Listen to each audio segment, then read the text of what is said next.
Salute everyone. Salute, salute, salute. We're about to get into it, man. Knicks real.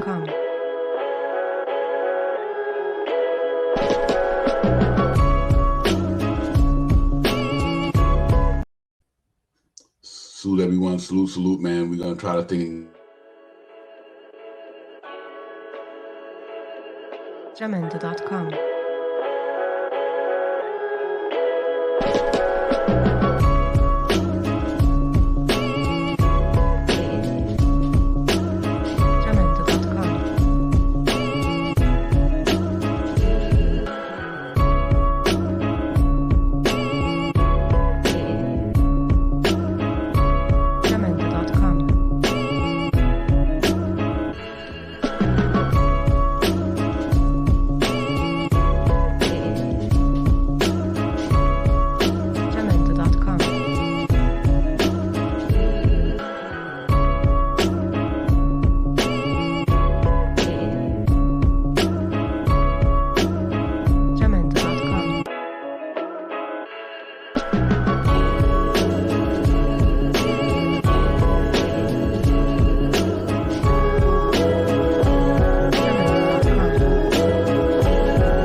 Yo, salute everyone. Salute, salute. Knicks real talk, man. We ain't here, man. Shaman Divine, man. I'm about to hold it down for a minute, man. Listen, not the way we turned out to be today, man. So salute everyone. We had a terrible game today, probably one of our worst games of the year at the world most famous arena today.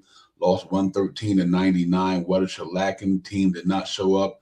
So we know it's a disappointing day for us as Knicks fans, man. And we got a lot to get into, man, about the game. I know we got a lot of people upset about the way it went down today. And me as a Knicks fan, I'm upset myself because I really think that we just went there, matinee or no matinee. You don't come out and play that type of basketball, man. And I just think that it was a disappointing thing to see today, man. Not too much positivity to take out of today's game, man. We got to keep it 100 today. It was really disappointing what happened at the world most famous arena today, man. Denver Nuggets came in and handled their business, gave it to us from beginning to end. Team didn't show no fight, no fire. It was just so disappointing overall, guys. But we got to talk about it. I know we hate to come into the screen at the losses, man, but we got to keep it real with our fans, and that's why I'm here. And they're here to break this thing down and talk about it, man. And let's get into it, man. Salute to everybody out there. I hope you're having a great Saturday overall, though, despite the loss of the game. I hope everybody having a nice Saturday, man. The weather's pretty good all around, man, up and down the coast. So, let's get into it, man. Like I said, I'm disappointing loss tonight, man. This afternoon, excuse me. What can I say? It's not too much that you can really say about what happened today, man. We let Denver come in New York and Madison Square Garden and literally give us the business. The defense was terrible. When I mean terrible, the defense was terrible. It was so disappointing to see them guys raining threes all over the Garden like that on a beautiful Saturday like today, man. And them guys just was knocking them down for everywhere. I didn't see nobody contesting those shots. I seen wide open shots. It was just, oh my goodness, how can I say it, man? But like I said, we got to keep it 100 on this show, man. It's real talk, man. That's what we're gonna do. So, like I said, I know a lot of the fan base don't want to be on this thing today, man. But we got to keep it real. So that's why we here, man. We're gonna get into all that, break all that down, and go over the box scores and all that stuff. But it was a real disappointing loss for us today. And like I said, man, we lived to fight another day, but we 11-12, a game under 500. So it's really, really, truly disappointing, man. Knicks, excuse me, that got to correct that. But that was truly disappointing what I seen today from that team, man. So it's a lot of things that got to be going on in that organization that they need to talk about. They need to get corrected. But because I do think that what we see today is unacceptable as a Knicks fan. 112. Knicks 11-12. Under 500 basketball. They're not added. They're under. So it's disappointing, guys. And, we didn't expect this here today, man.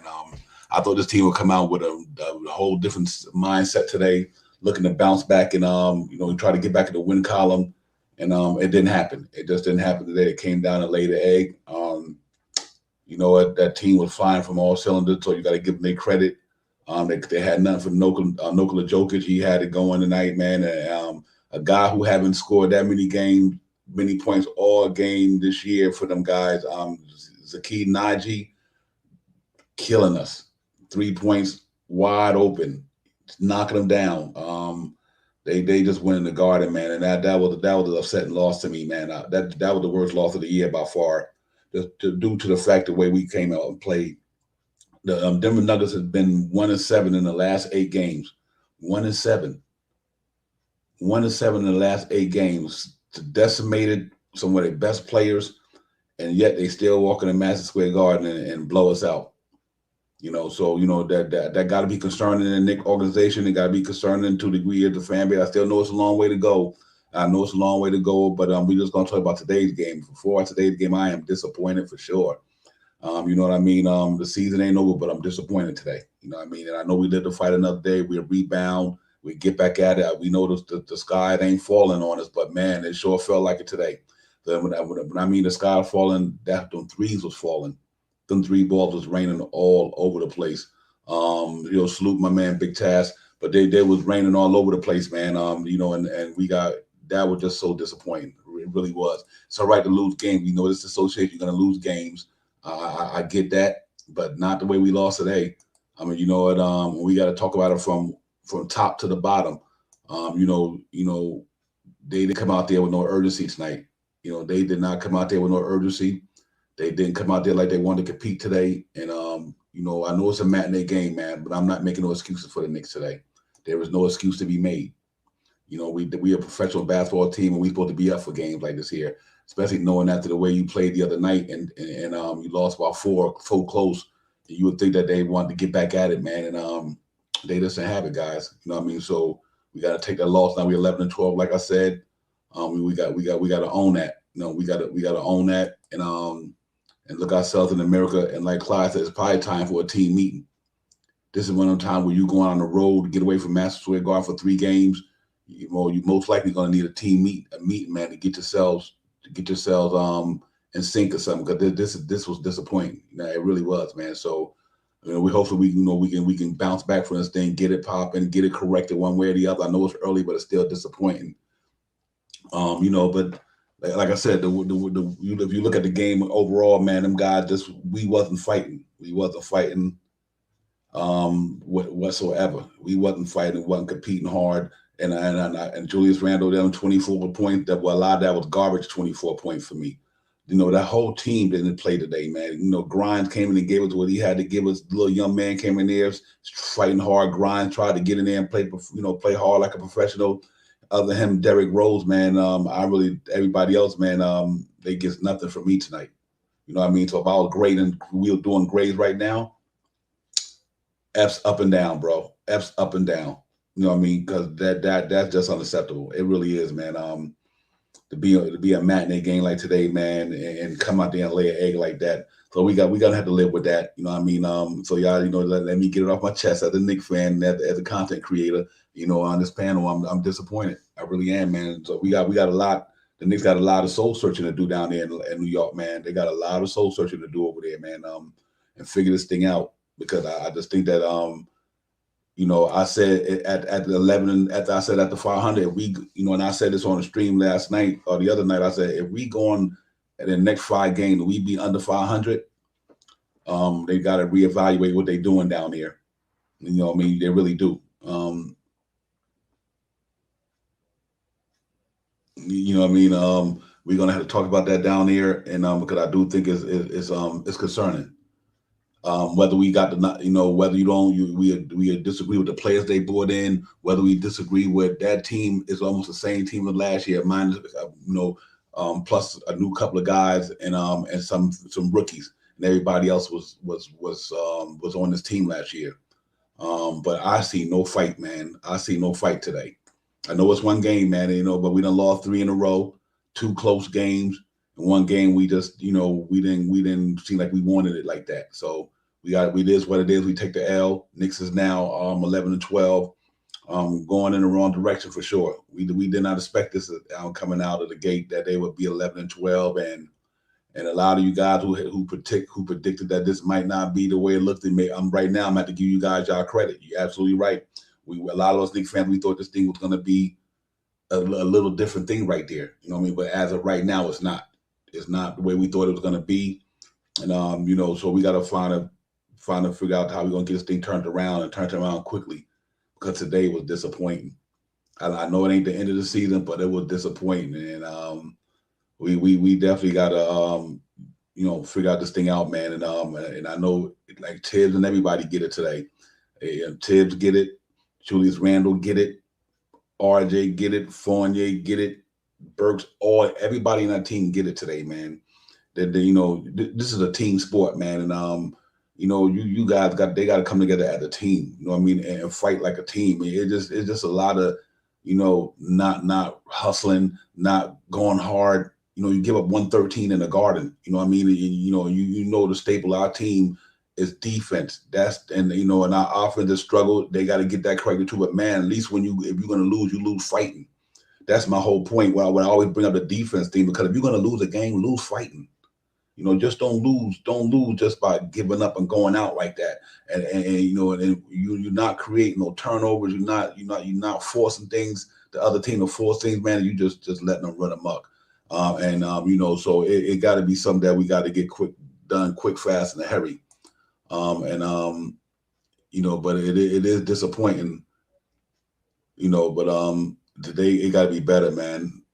It really does. This was abysmal, man. It was abysmal, man. That we were at the bottom of the abyss today. And sometimes, you not, like, I agree with Delano. You're not trying to throw stones at the coach. You're not trying to blame the franchise player, the leader. But sometimes they got to get it. They got to get it too. You know what I mean? When they play, when they not doing good, we got to call them out too. And I just think that today, man. When you see a team playing like that, snatch them dudes out of there, man. I ain't trying to hear, are we gonna give them a chance to come back in? No, when you see players not playing with effort, not contesting 3-point shots, not getting up on a man, and the players on that floor is not letting other players give it to them. You know what I mean? So yeah, Tibbs get it today too, but at the same time, it's like our players got punked today. You know what I mean? Where's your pride? Where's your sense of pride as a Knicks fan? Where's your sense of pride as a Knicks player? Not as a fan, excuse me, as a player. As a Knicks player, where's your sense of pride?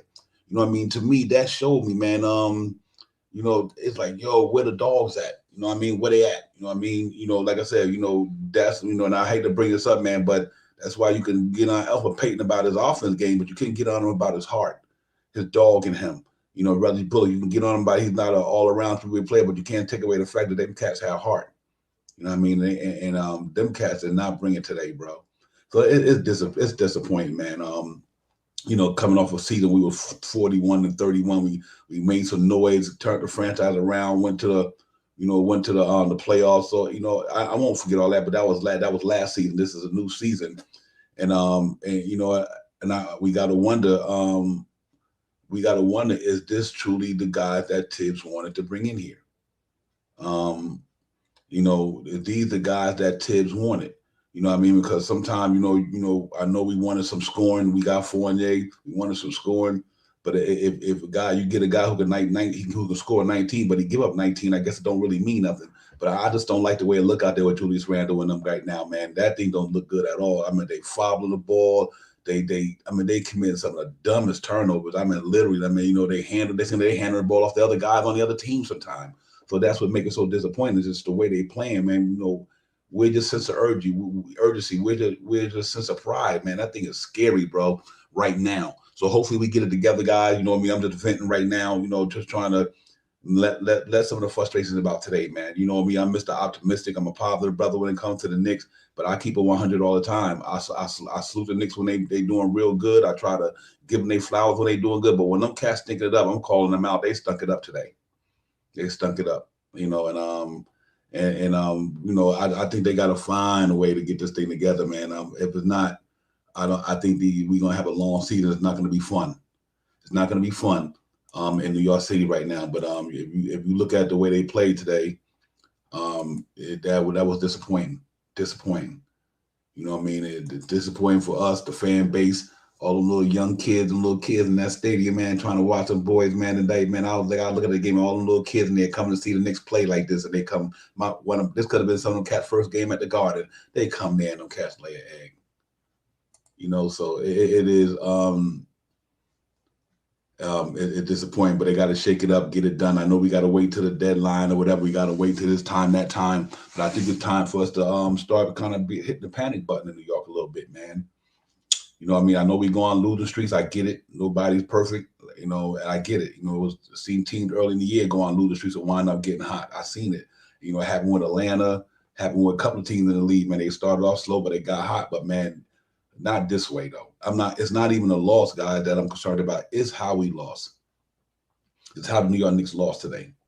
That's what I'm concerned about. It's not even about them losing. Yeah, you're going to lose games, man. We lost, but we lost the other night. We lost with effort.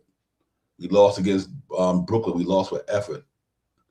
But tonight, man, you let these cats shoot three like they was practicing today, and that's scary. When you let cats shoot wide open 3-pointers, not layups, not drives. Yeah, and these cats were just out here throwing them things up like that. So like I'm with the chat, man, and you're right, man. Nick, we got to shake it up a little bit, just to line up, do something. But or if you don't think you got them cats on that roster, you better get to make that move now. It ain't never too late to correct the problem. What I mean? And sometimes you got to just own up that what you brought in here didn't work from right now, and I just don't think it's working at all. What I mean? And like I said, 3-game losing streak, under 500, come out the gate pretty decent. A lot of things happens in the season, injuries and everything. It happens. I get it, but this is one you just I can't accept that. I mean, it's like, yo, you go out there and you lay an egg. You just lay an egg. I mean, these dudes were knocking them down wide open. And a lot of us guys on this show, we probably could have defended them the Denver Nuggets better than they did today. And we probably nowhere in condition like them dudes are, or got the skill set some of them dudes got. I think we could have came out the streets and guarded them cats better than that. 5-1, thank you. So it's like, no, man, we got to check this thing out. So that's what it is, man. They came out and they laid an egg today. They Denver took it to us. We didn't have nothing to answer them guys. We didn't answer the bell, man. And that's the results of it. You play hard, you go hard, or you go home. And we went home today. They sent us home, and we was already home. But they told the Knicks, man, listen, these cats was 1-7 in the last 8 games. So they coming in hungry. Mike Malone, a good coach. Jokic is a former MVP, and I'm not even concerned about how much he gave to Mitch because he gives it to everybody. So it's not even about that to me. It don't matter who Jokic go up against in the NBA, he gives it to them. But man, the rest of the guys, you let somebody come in there who's scoring like 6 points a game, have 21, 8 rebounds, knock down crazy 3-pointers on us. You're right. We got ran out of New York City today. That's pretty much what it boiled down to. Pudge, nice, thank you, man. I could have said it better myself.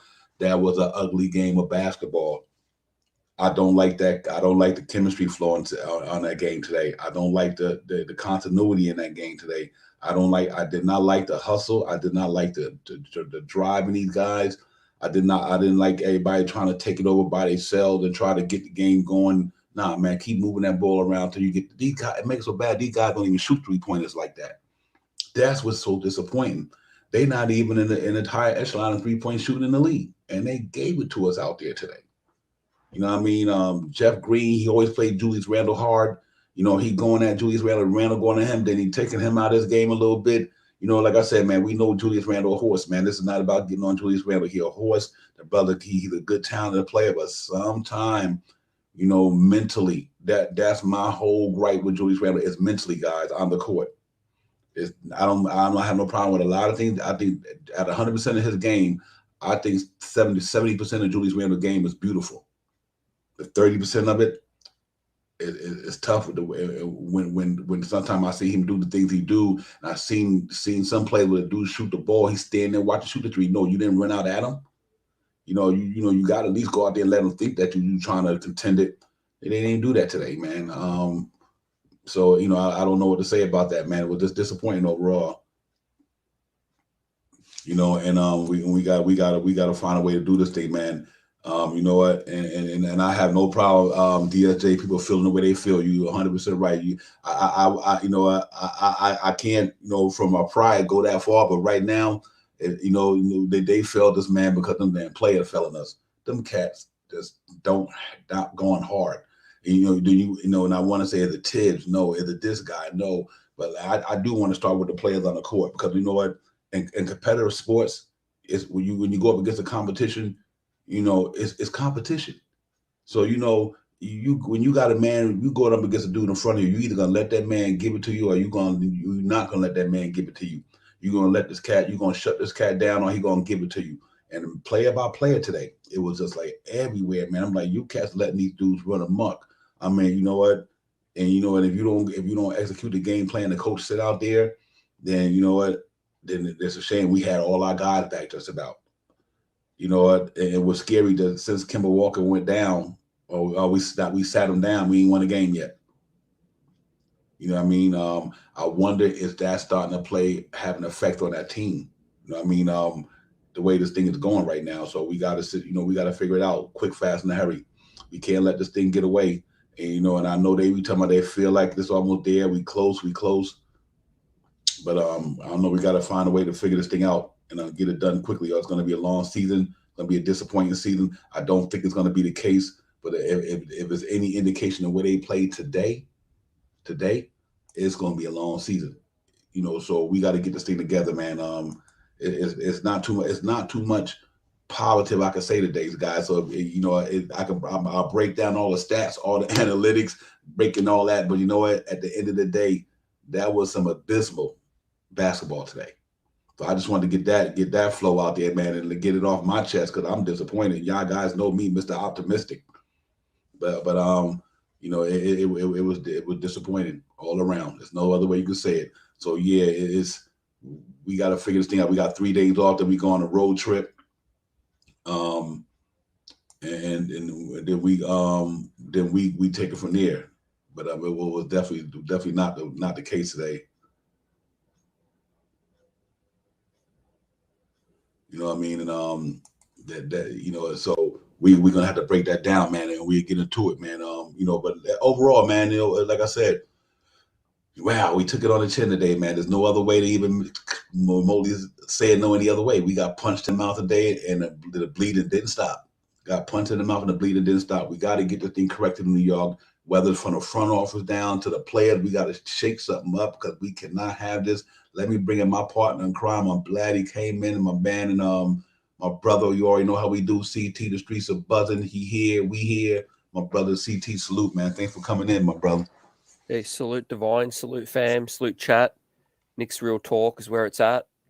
And yeah, man, I'm listening to you, and I caught the second half of the game, and I got to agree with everything you've been saying. New York Knicks laid an egg tonight, unacceptable. Everyone's accountable, in terms of pointing fingers, top to bottom. The front office put this thing together, so it's on them to make some shake-up. The coach needs to make the most of what he has, and then the players while they're here, need to, buckle up, play better. We always talk about effort, lapses in concentration. They came back again, made it 6 points.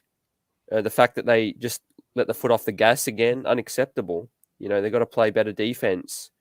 A short-handed Denver Nuggets coming in here, doing what they were doing, getting up by 21-3 run, after we pulled within 6. That's just unacceptable, on our home floor. Coming into this season, however successful you thought this team would be, I thought we would play with more intensity, and also I didn't think we'd be blown out by teams. The fact that we're getting blown out reeks of some sort of, poor culture, this culture we're trying to build, Divine, chat. You know, the fact that we're getting blown out on our home floor again and again, you know, it's crazy. You know, it's just yeah, I'm frustrated, you know, and I think some changes are on the cards from what I've been hearing. Thibodeau in the presser was saying something like, you know, he's going to be looking at some changes. So, and we know trade season's coming up. So, you know, there's nothing off the table right now for me. Right. Absolutely, man. Absolutely. Nobody. When I mean nobody, CT, I mean nobody. I mean that even goes for our star player. If you got to do what you got to do in New York to get this thing around, man. You have to get this thing turned around, and if it means shaking up the lineup, what do you got to lose right now in the way we playing, the way we play today? I hate to make the season bad because of one game, but you know, I think me and you talked about it the other day. I said, you know, we 11-11 in the next 5 games.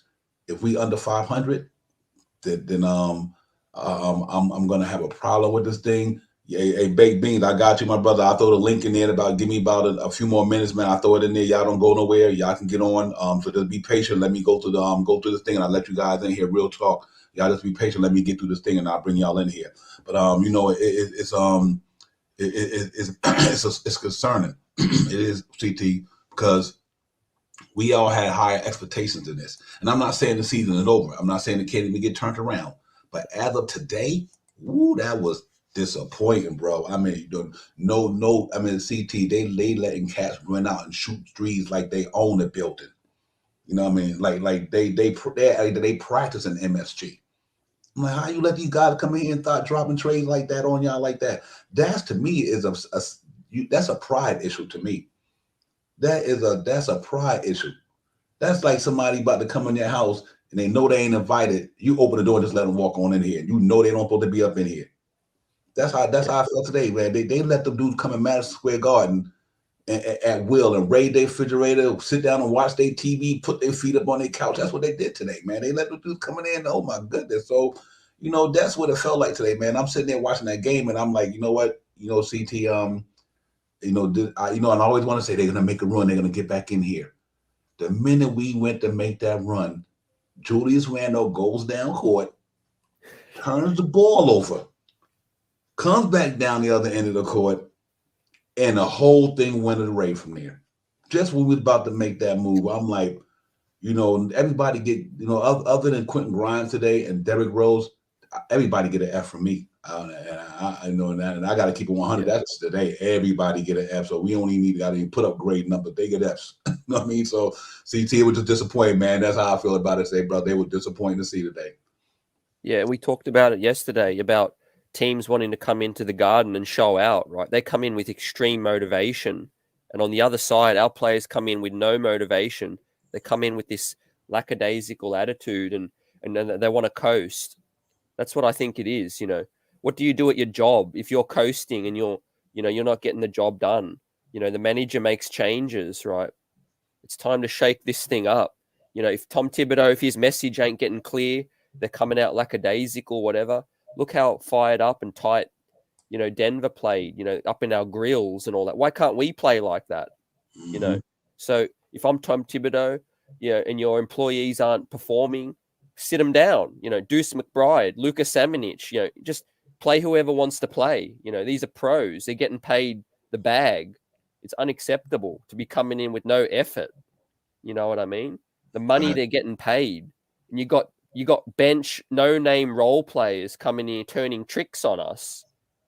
You know, it's embarrassing. Yeah. You know what I mean? Play some dudes that are going to wear this jersey with pride. You know, get up in dudes, take some hard fouls.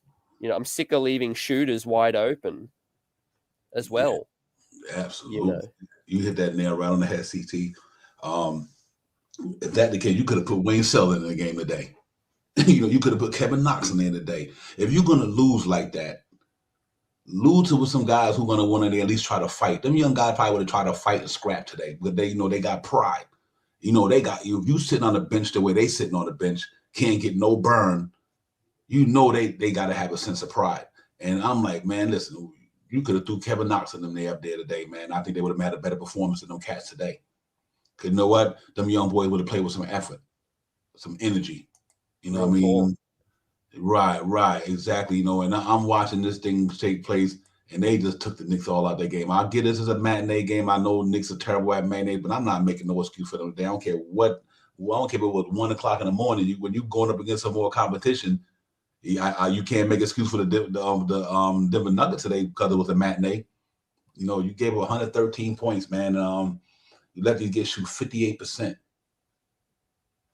You know what I mean? You let them shoot 58%. And it's hard to fathom, man. You know, and I'm like I said, real quick, I go to the box score, then I open up the panel, let you guys come in. But if you look at the game today, CT, you know, Aaron Gordon didn't have a good game. He only had 5 points. But Jeff Green had 11 points. You know, and Jokic, I'm cool with the 32. That's what he do. He do that against everybody. So I'm not concerned about his. But what I'm concerned about was Zeke Naji, 21 points. CT. This man averaged like 6 points, not even at a game. Career high. Davian Reed just got out of came back from the G League. You know, they start raining threes, and them cats wasn't even defending it like they supposed to. So you know, say real quick, the centers we have are sorry. You know what I mean? Nerlens Noel, no impact. Mitchell Robinson, no impact. That man's fumbling the bag right now. Is Mitch? You know, he's not in any position to be getting paid right now. You know, he's getting lit up, torched. You know, I'd rather just go small ball, Obi at the 5 every night, or Luka Samanic, because Nerlens Noel, Mitchell Robb, you know, let's say 10 mil between the two. You know, they're just not living up to that. You know, I mean, a sorry 36-year-old Taj Gibson is playing harder than them. Yep, you know? Absolutely, man. They get it today. You know, you look at the Knicks box score. Randall had 24, 7 rebound, 8 assists, but the numbers didn't mean nothing today to me. CT, the numbers didn't really indicate how that game went today. I would give the numbers away if he would have had 3 blocks or 4 steals. I'd give him 24 points away if he would have had 3 blocks, 4 steals, and played some good defense. Facts. You know what I mean? RJ Barrett, 13 points, 4 rebounds. You know, the offense numbers don't even matter to me, man. It's just the way it's all about the way they played as a team collectively today, with the energy and the effort and the grit and the grind. They didn't have none of that, and it showed. The Knicks got embarrassed today, brother, in the Garden. And you know, like I said, Quentin Grind, I give him his flowers today. Derrick Rose, I give him a hit. He only had 11 points, but he was trying though. You know, and it's a shame. And you know, Alex Burks had 11 points, 1 rebound, no assists. This is our point guard. Today, I'm talking about today. I ain't gonna knock him for what he can do all as a talent, but today, bro, no assists. That's not gonna work. I noticed this the last 3 games. I love Alex Burks and the way he could play. He's not really giving it to us from an assist standpoint. He's looking to shoot all the time. I seen a couple of plays where Alex Burks, you got to get that ball to them boys. They right there. He missed Obi on a nice dunk. He missed. I mean, come on, guys. I know you want to score the ball because you're a scorer. So they got to do something. I don't know, suit McBride up. At least I know what you're gonna get out of McBride. You're gonna get tenacity, grit, defense. You know, he's gonna give you that. So I don't care if you put Fournier in the bench. I don't care if you even put Burks back to the bench and let and McBride start right now. I wouldn't even have a problem with that. I really wasn't. Because yep, absolutely, man. We got to get some guys in there who are going to get down and play getting that 3-point stand like they playing football and guard somebody. Because if we don't guard nobody, I don't care how much offense we score. If we don't guard nobody, they might outscore us, so it don't even matter. You know what I mean? Like I said, Julius Randle, 24 points. That wasn't 24 to me. That was more like 10. Because he was hitting a lot of that stuff when the game was already over. If I were Tibbs, I wouldn't even put it back out there. But you know why Tibbs put them boys back out there? I don't think Tibbs put them out there, CT, because he thought they could have came back. I think Tibbs put them out there because they wet the bed. I think Tibbs like, you know what, you cats wet the bed today. I don't care if it's 7 minutes left in the game. You get out there and you sleep in it. And I think that's what one thing I give Tibbs credit for today was that he made them cats sleep in their own piss today. You know what I mean? And that's what I got to say about that. Other than that he got out coached today. They got out played today. And that's all I can say. And I'll say, I think our point guard of the future could be out of Deuce McBride or Rokas Jokovitis. I think that out of those, one of those two could be our point guard of the future without barring a trade. Barring a trade, I think those guys play the right way. They assist. They're pure point guards. Alec Burksing is the right move for now, but it's an experiment. It's not long term right now. And it was a great matchup against Trae Young. We're all giving its flowers. Rightly so. It looked great against Atlanta because he could take advantage of Trae Young, but it hasn't looked good the last 3 games. Hasn't looked good against Brooklyn, Atlanta, Chicago, or tonight. Yep, absolutely, man. And this is another point that's crazy too. To me, it don't matter what superstar we trade for. I don't care who we get. I don't care who you bring here. You could bring in Kevin Durant. If our defense do not play no basketball like today, it won't matter who you bring in here. Because we getting embarrassed not because of the talent. We get embarrassed because of the effort and the energy and the gritties. Like, let's say we did have Damian Lillard or we did have Kevin Durant today. That defense sucked, bro. Facts. You know what I mean? They suck. I mean, that's to me is my concern. It's not about the offense. We know that comes and goes. But y'all cats didn't bring no heart to the game, man. Where the heart at? Where the sense of urgency? Where the determination? And we know that's what my concern is. Not even about the offense. I know we get it together. But man, I tell you what, we gotta get it right, man. We gotta get it corrected. And I'll open up the panel for Beans and all you guys get in because I know y'all got a lot to get off your chest, man. And I understand it very well. I'm gonna get it off mine. I'm gonna let you guys get it off today, man. Real talk. But this is a fan-centric show. Y'all come in here and do your thing, man. But we got to get it together sooner or later. But the good thing about it, we got 3 days off. Maybe we need to get away from MSG. They probably need. This might be not could have been a better time to get away from MSG than right now, because the Nuggets ran y'all up out of New York today. Lucky y'all going on a road trip, because I don't think the Knicks players could take hearing this stuff that we dropping right now for the next 3 days without no basketball. I think Julius is got to be frustrated too with the front office because he took a pay cut. Mm-hmm. He's like, we took a pay cut. What did you add? Leon, what did you give me? You gave me Kemba Walker and Evan Fournier, and you brought everyone back, but you let go Reggie Bullock, a vital piece.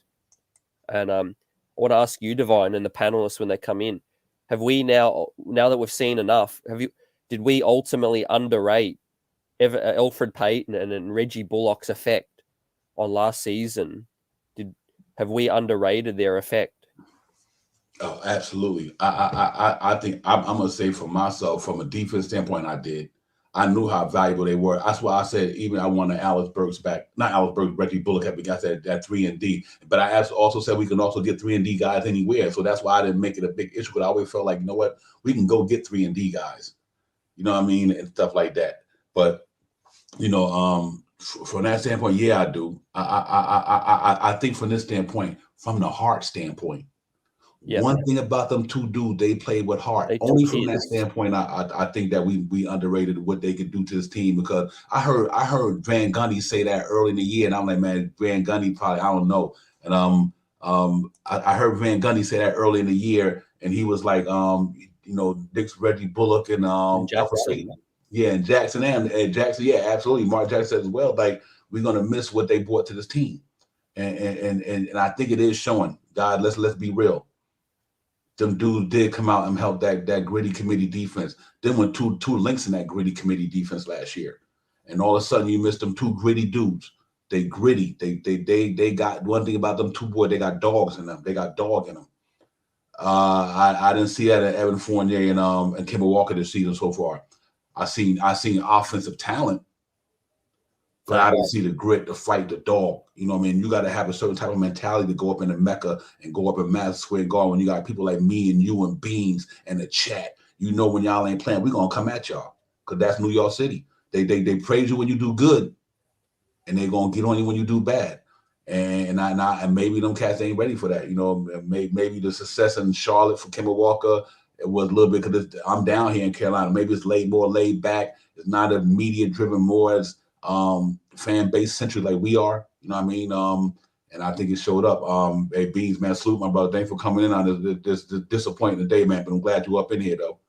Yo, man, salute the brothers, man. CT, man, Devon, man. I'm just all the way disappointed, man. Whatever gonna hold y'all up. Like, this shit is getting out of control, man. And to answer your question, CT, yeah, we missed them. And I'm gonna tell you why we missed them. Because we undervalued what they meant to this team. I don't care what they mean anywhere else. What they meant to this team, it wasn't replaceable. And we thought because we had a bag, we was going to replace it. You understand what I'm saying? Like, that's where I'm going with it. I feel like just because we had a little bag, we tried to act like we was too cute, and we swung and we missed. You understand what I'm saying? Like, it's disgusting. We was just talking about this. We thought we was hitting a good path. We like, all right, Chicago, Brooklyn, we ate those, but we fighting. You know what I'm saying? Tonight we laid out no fight again at home. Word, for real. Like, yeah. I don't know what I don't know. Like, I'm trying to keep calm. I'm trying to keep it kosher, but they make you want to fire everybody. Now, if Dolan come down and be like, you know what, Tibbs, the whole front office gone, I wouldn't even be mad. He been chilling. You know what I'm saying? He been falling back. We ain't heard nothing from Dolan. Now, if he can just come in right now and start firing people, everybody gonna be mad. Like, we look atrocious out there. Atrocious. Wouldn't be surprised, Beans. Like, can we find out three of the young guys? McBride and the G League looking like, and Luka, they both down there looking like all-stars. Facts. Yeah. They got talent. That's the thing, right? They play hard. And the thing is, I'm not saying back to my question about Peyton and Bullock. I'm not trying to overrate them as players. We know what they are. I'm just meaning that the hits they took for the club last season, it didn't show up on the box score, but them boys took hits. They were the scapegoats, the fallbacks. And now we're seeing they were our front line of defense. They were taking them bullets every night. And now no one in this team's taking any bullets. Yep. You know what's interesting to me real quick? I'm going to tell you what's crazy. You could have had Reggie Bullock and Burks for the same price that you gave Fournier. You could have kept both of them. He get 19 million, Bullock getting 10, or Alex Burks getting 10. You could have just kept them two. You know what I mean? And then you could have went out there and still did something different with the money. You know what I mean? So it was just the way they playing. Julius Randle, be civilized. Yeah, man, I'm not even mad at that, brother. Real talk, man. Because I'm gonna tell y'all something, man.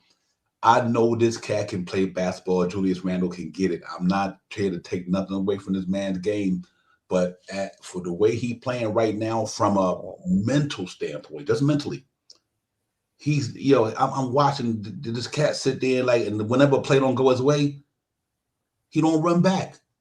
If he make a turnover, he stand there and look like the fuck just happened? No, you need to run and chase the man back down the court who took the ball from you.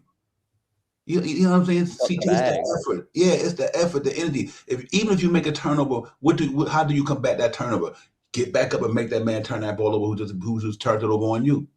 Nah, they don't. As soon as he make a turnover, he's standing there and he shrug his shoulders like he do like a baby Knox used to do. Remember how we saw he get on Knox CT sometimes because he's like he drop his head, or I be seeing Randall do that in the game. I'm like, Randall, what's wrong with you, man? You the alpha dog on this team. You know what I mean? You don't drop your head and let that man run down court, and you stand there like you like you don't have a right to chase this man down, or even if your man miss assignment. As a leader, you gotta. I've been wanting to say this because I said today I'm gonna point out something I seen in that game today, and I've been seeing it with Julius Randle regularly. When they switch that ball sometime, he don't cover. Today, I seen my man shoot a wide open three 2 times, and Julius Randle was standing right by the key. Because I think he's thinking, know what he be thinking? I'm trying to get this rebound. I'm trying to get this rebound. You know, I'm trying to get another rebound. No, run out there and contest that shot. Don't worry about the rebound. Contest the shot. You can't let them shoot it wide open. I seen it 3 times tonight, and I thought like Julius Randle, you got to be better than that, man. I'm hoping all this is one game. You know what I mean? But for today, hey Beans, man, it might be one game, brother. But today, man, they get it from me today, man. Yo, real talk. I seen the same thing you was talking about. It just wasn't today, though. Remember, I was saying this last week. Like, it looked like when it gets to his rotation, he's like, nah, I'm gonna wait for the rebound. Like, y'all not gonna pull me. Like, that's what kind of attitude it looked like he got. Like, no matter what, I'm gonna be out here. I'm good. I got the bag. You know what I'm saying? And one more thing on the Bullock whatchamacallit situation. You know what else I felt like how they fumbled that? Because if they knew they was gonna let Peyton and whatchamacallit go, y'all was supposed to bring back a bona fide point guard and a small forward like we needed, or a stretch center or something. Like, come on, you can't take away from what our foundation is and then pick 2 other pieces that you just swinging on. Like, why y'all give Fournier all that money? Like, come on. Like, for real? For real? Yeah, I think Randall's is going to be some disconnect too, because that's why you're seeing an unmotivated player. There's some disconnect, right? He took a pay cut to say, hey, get me some sort of upgrade, and then they downgraded. Imagine how that got to make you feel. So, yeah, all the criticism of Randall's justified, I agree. But I think, and from trying to put my mind in his mind, he looks like he's tuned out a little bit. You know, he's like, what did you get me? You know, you got me Kembo's already out of the rotation. You jettisoned my man's Peyton and Reggie Bullock, and one more point, you gave Frank Ntilikina away. You couldn't pay a veteran's minimum to keep a Frank Ntilikina here for no reason at all. Yeah. Word. I think where they went wrong at is I just do agree that, you know what, Randall took that money less, you know, man, and you got to salute him on that too, and we give him his credit for trying to work with the organization to get somebody in here. But I do think that the Fournier thing is beginning to be not a good look for us, because he can shoot the ball when he on. But I don't think he's a New York Knicks type of ball player to me. I don't think he's a Tom Thibodeau type of ball player. Let's call it what it is. You know, if you can't play defense, and that's a staple of the New York Tom Thibodeau team, is defense. That's why, in a sense, I feel bad for him, and I don't, because there's a reason why he can't bench a $19 million player this early in the season. It won't bode well with the organization to me. But what you can do is now finally realize that this shit ain't working, and then just let him come off the bench and put somebody else up there. Now you can do it now, because you know what one thing Tibbs can say. He said, I gave him 20-something games. So, you know, now that shit ain't working, switch it up. You know what I mean? And I think we respect Tibbs more for that than anything, because he said, listen, I gave y'all guy, y'all brought him in here. I gave him an opportunity. Now y'all see that this is not who I was looking for. So, you know, I don't have no problem with Tibbs throwing Fournier on the bench right now, and I don't care if he bring him in for Grimes. Because you know what Grimes could do? He can play some defense. You know what I mean? He can shoot a 3 ball just like Fournier can. He might can't do a lot of other things Fournier can do, but at this point right now, I take his defense over Fournier defense any day. So that's what's disappointing to me, CT, and I'm being real talk. Yeah, just quickly, Beans quickly on the Fournier thing. There's a reason Boston didn't want to go that little bit higher. They saw him firsthand and said, nah, he ain't worth that extra couple mil. And a typical fashion, New York Knicks said, hey, take our money. Yeah. And Pudge, nice, you know, much as I give Scott Perry his flowers about what he had done for the organization from 2018, getting us to this type of culture level. I think if they don't turn Fournier, if Fournier don't turn around, y'all threw away $19 million. You threw it away. I just think if they play like they play today, you threw away $19 million, man. You know what I mean? I don't have a problem when somebody game offensive not there. I get it. This is the NBA. Ain't nobody gonna go every day and knock down shots all year long. But like I said, you could bring in Damian Lillard right now. He would not help the Knicks because that's not where the Knicks was losing at. They defense, tenacity, their energy, they hustle. They you letting cats come in your house and they give you the business, man. That you know what I'm saying? So it just disappointing. I mean, it's a disappointing day. This stream today, the post game Knicks disappointing stream. And y'all know me, man. I'm real. I'll keep it 100 on here. I try to critique what I think our team is doing. What time we got to get a reason why they might not do playing this way because this is happening. I get that, but today, nah, not today. You know what I mean? They laid an egg in Madison Square Garden today, man. Being that was horrible. Yeah, that's crazy. And you know what else, man? I'm not letting nobody off the hook. RJ and Mitch, y'all bugging too out here. Like let's all official. Like it's not just Fournier. It's not just the RJ. Where you at? I understand you just coming off of sickness. That's cool. But come on, bro. You looking like your rookie year again. Like, come on, bro. Mitch, I understand you're not 100%. If that's the case, sit out, man, because you're looking crazy out here. You know what I'm saying? Like, RJ and Mitch, where y'all at, bro? Where y'all at? Like, come on, what's going on?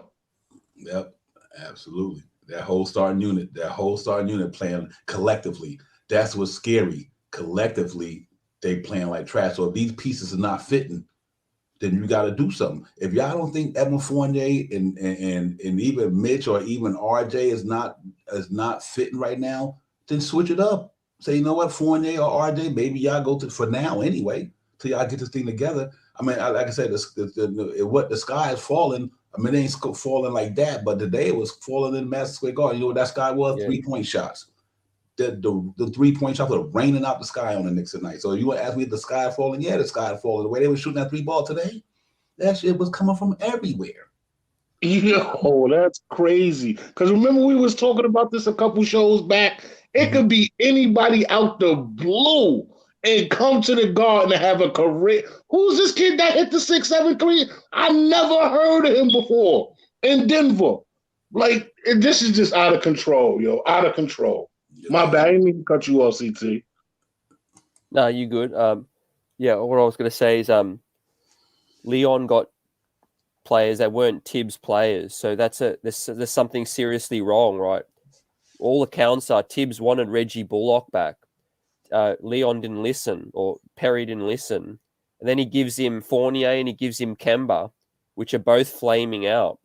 So if this doesn't create some sort of friction, you know, Tibbs was a president himself, right? He's used to making personnel decisions, and the front office didn't get players that suit his style, right? So what the heck's going on here?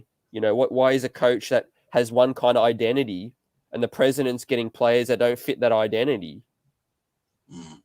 Yeah, real talk. Let me ask you a question, man. To the panel, to the chat. Number one, do you think we could turn the season around? The way you feeling as a Knicks fan right now, do you think that we could turn the season around? I think they're going to try. You know, they're going to make some big trades. You know, I hope they work out. Because one thing is you try to fix a wound with a Band-Aid. It could either help it or can make it worse. And but I do believe they're going to do I believe nothing's off the table. They will explore big deals. They will try and fix this mess. So I do believe they can turn it around if they hit on the right decisions. But yeah, Beans, I'm not as confident they're going to make the right decisions. Word. In my heart, I'm gonna say yes, because last year we was at a worse record than we at now. You know what I'm saying? We only won under. Last year at this point, we was like 3-4 under. So I'm gonna say yes with my heart, but with the eye test and what I'm seeing, I'm gonna say no. Yeah, you know what I'm saying? And I know they're gonna make a trade. Is it gonna be like another Derrick Rose trade, or is it gonna be a trade? True. G-Money, what do you think, man? You think we, after what we seen today, and I know, like I always tell people, I'm an optimistic dude. Y'all know me, man. I'm always trying to be optimistic about the Knicks, but ain't no optimism coming out of me today. That shit was terrible. It was bad. The Garden, bro. It was bad. So salute everybody. Salute. There's reasons. We couldn't guard a 3-point line. The Nuggets hit 23s. Some guy named Najee had a big game hitting the 3. Jokic even stretched it out from down. I mean, Jokic could shoot 3s, but he even killed us at the top of the key. Jeff Green hit some 3s. It's like even Kapaz hit some tough 3s. We couldn't guard a 3. Also, we try to play fast. You can't play fast against the Nuggets because Denver's a team that can get into transition. The Nuggets had 15 fast 3 points. We had 5. That's blasphemy there. And also, when I look at the game, I felt Randall, he had 24 points. It didn't feel impactful points. Facts. It didn't feel that he was dominating. It's like it feels like he just scoring for scoring. RJ, I know he was sick, but so he took too many threes for the sake of it. Dude, it's a little Pudge. Like, take some mid-range shots, but don't just camp at the 3-point line. Fournier, I thought he didn't have an impact today. Burst was bad tonight, in my opinion. Obi, even though Obi shot 2 of it, he didn't shoot well, but I thought his energy was still kind of there. Rose, to me, didn't have a real impact. Grimes shot well. He was hitting face. He hustled out there, but the defense was bad. We gave it back through layups, open threes. We couldn't share the ball. And Mike Breen and Walt Clyde-Frazier made this point. Even though we only lost by 14 points, it was our effort was not there at all. They made a great point. The final score does not depict how embarrassing and this loss was. Again, I know Denver's a good team, but think about this. They just lost to the Magic, being up by 16. You're telling me without Michael Porter, PJ Dozier, Jamal Murray, Austin Rivers, you couldn't come out here and put more energy in this. I know the Nuggets have good talent, and Golden can fly to the rim, can play D. Will Barnes, who can stretch the floor, can attack. Jeff Green, who usually kills the Knicks with him driving to the basket, hit the 3. And Joker's the MVP. I understand that. And Kapaz is a good player, and Najee. But the fact that we were not sharing the ball, we were taking too many bad shots, and our defense wasn't there, it's sickening. It's really sickening. And it's like, even though I guess the good news that we're on the road because we're a better road team than home team, here's the bad news. We go to San Antonio. We haven't won a game there since 2014. We go to Indiana. We struggled in Indiana lifetime. We go to Toronto. We haven't won a game there since 2015. So it's like, when are we going to turn things around? I think we'll make the playoffs, but we better turn around now, or we're not making the playoffs if we don't turn around now. Because the problem with this Knicks team compared to last year, I don't want to keep hearing, 11-15. So I ain't trying to hear that. Last year's team had more grit and toughness. This year's roster is the inconsistency is crazy. And here's the bad part, right? We were 25-11 at home last year. We're 5-8 at home this year. How? And the Garden, man. Come on. In the Garden. Come on. Do we have to play on the road every game the rest of the season? Do we have to just leave MSG and go on the road every game to play well? It's ridiculous. Last year's team had so much grit, toughness, hustle, ball movement, defense, scrapping movement. Everybody did their part. Julius Randle was playing like an all-star. RJ Barrett was improving. Even though Alfred Payne, Reggie Bullock may not be scorers, they were good defensively too. And Bullock hit big shots in the second half of the season for us. I don't see it with this roster this year. And I understand, Devon, you thought this year was going 50 games. I didn't see it this year. I thought like 45 because I said the East was going to get better. This team's not a 50-win team. And even if we make a trade, what trade is there to help? What trade? It's not just, we make a trade. No, what trade, though? Because what about other teams too? Other teams can make trades too. Again, I'm not trying to be pessimistic. I'm trying to be optimistic too, but I got to be a realist, though. This roster right here, if we don't change things together, we'll be in play-in team. We don't change absolutely. You know what's interesting to me? Great points on everything, man. Like I said, it don't matter who you bring in here. That one person or two person, if you don't change the culture of the mindset, I don't even care about. You could bring Damian Lillard in here right now. You could bring whoever you want in here. If we don't change the mindset on that defensive side of the basketball, it won't matter. Damian Lillard wouldn't have changed the game today. No, and that defense was playing. Cat wouldn't have changed the game today. Kevin Durant wouldn't even change the Knicks' outcome today the way they would have played that if they would have played the way they played today. That was abysmal, bro. That was abysmal New York Knicks basketball, and there's nothing about that thing we can be happy about. And it's just real talk. You know what I mean? It's you got a chance to go over 500. You see how competitive the Eastern Conference is. You just came off with 2 tough games. I get it against Brooklyn and against Chicago. So even though you lost some games, this is where you test your character at. To me, this should have been a character test game today. Okay, we lost 2 games in a row. We was right there. We lost, but you know what? Competed. Yeah, right. We gonna win this one. Let's go out there and win this one. Y'all let them 2 losses get to y'all. And them cats came here and gave us the business. Come on. I'm sorry for interrupting you. You want to hear this? The Nugs have been in the Knicks 8 straight times. 8. And we got to go to Denver and win there. You know the last time we won in Denver? 2006. Right. Mm-hmm. Yep, CT, man. I do think we got to do a little bit of trading up. Shuffling around for now. Like I said, just shuffling around. You can't make the move until the move will be able to be made. But what you can do is shake that thing up. CT. Like I said, I don't even have a problem starting McBride at the point guard right now. What do you got to lose? At least you're going to gain. And I'm not blaming Alex Burks on this, but Alex Burks is a shoot first guy. I've seen quite a few plays that when Alex Burks get that ball, he's not looking to pass that ball to a lot of guys that was open. I seen like 4 plays in the last 3 games. He could have do Obi Toppin alley-oops. He could have do Mitch alley-oops. So I know he's a shoot first mentality, and I love that about him. But I think we got to address that situation. I really believe that. Tiz, man, get them young boys a couple of chances to shine for a minute and make them other dudes see that, listen, if y'all ain't gonna play the way I want y'all to play, you're not gonna play a certain way in New York, then you know what? It is what it is. I'm playing these young boys. I think that's just that time now. We got too many inconsistent performers on a nightly basis. We just don't know what they're gonna give. And I want to say this. I think that Derrick Rose will end up being, the next move will be pushing Derrick Rose to be the starter. And I think that may bring in quickly as the starting point guard the backup point guard. And then you bring in, Quentin Grimes or Deuce McBride into the bench rotation. So I think, what happens when Tibbs struggles, he goes back to what he knows. So look out for Derrick Rose to end up being the starter again if this thing continues to spiral. And, what I else want to say is there's decisions that are going to be made that far outreach this season. And one of them is RJ Barrett is eligible for a max after this. And I'm seeing a player that's nowhere near that. So what is the front office got to be thinking right now? Mitchell Robinson's eligible to be paid. What are they going to be thinking right now? Yes, Mitchell Robinson, man. I mean, I'm sorry for interrupting you, CT. I'm sorry. I'll make this quick point. Mitch, yes, he's a good defender. Yes, he's athletic. But if you actually notice when Mitch is there, his athleticism isn't there as much, and sometimes his brain is not there. Sometimes it's like, look, I know Joker is hard to stop, but you're making him look like Steph Curry out there mixed in with Shaq out there.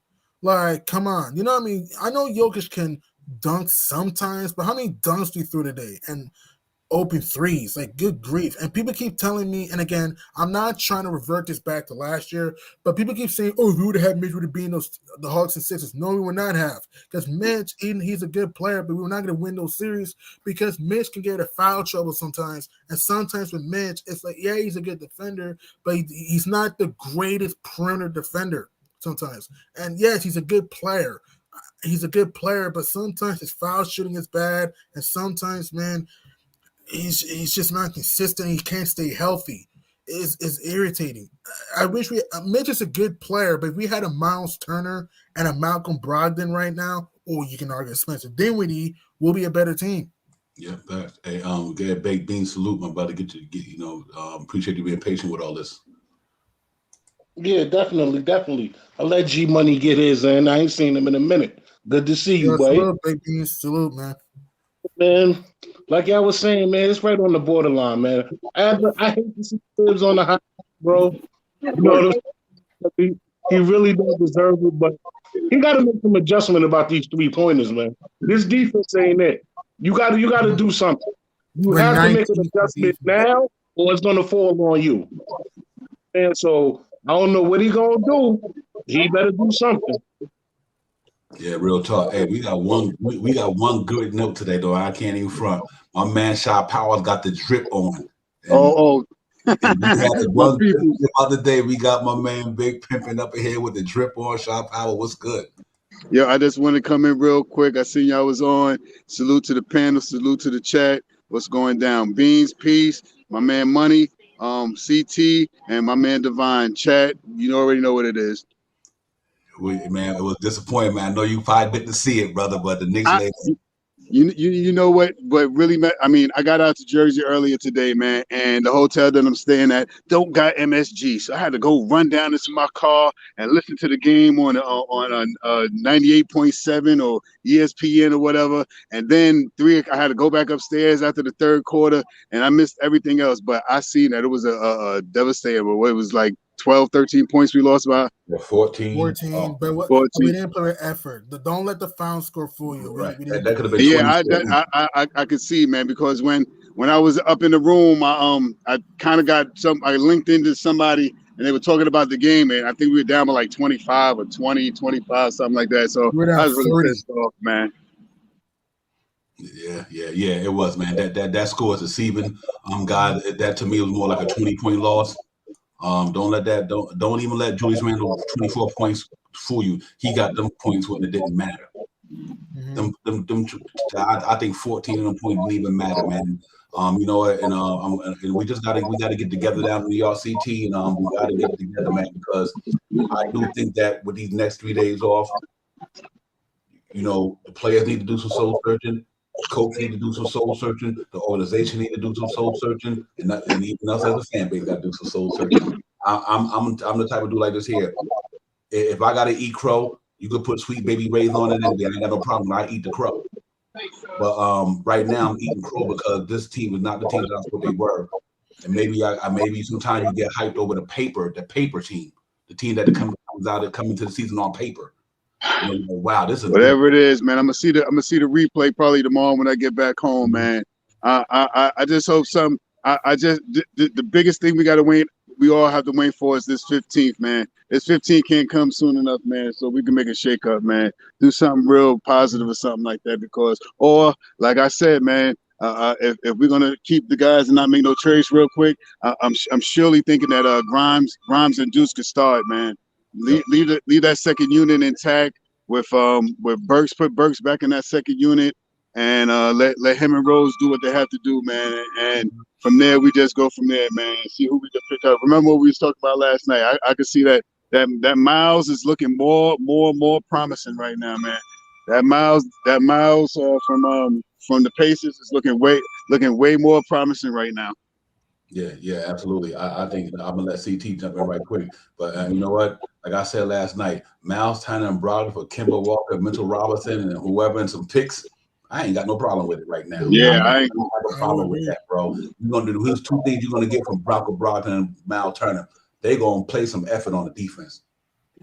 And you know, and you got a premier shot blocker down there who can stretch the floor a little bit. Malcolm Brogdon is an all-around great talent coming out of Virginia. He can get it. You know what I mean? So I don't have a problem with that. See, if you had to pull that trade right now with Miles Turner and Malcolm Brogdon, and y'all guys know my Mitch guy, but at the same time, this ain't about being sentimental.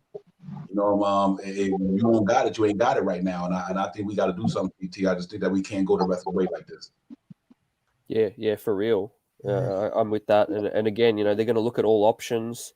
You know, Tibbs is frustrated. He's got to be frustrated as well. And Bean said something before too about,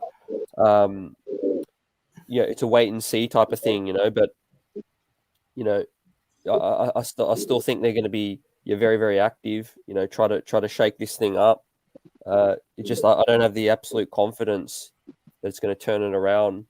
And in terms of can we pick things up? Yeah, what Bean said. You know, we were a worse record last season, but it's time to adjust our expectations. I had us at 47 wins. You know, we're not going to be no top 3-4 seed like I had hoped. That's okay. You know, just got to adjust expectations now until they show me something better. Yeah, Beans, man.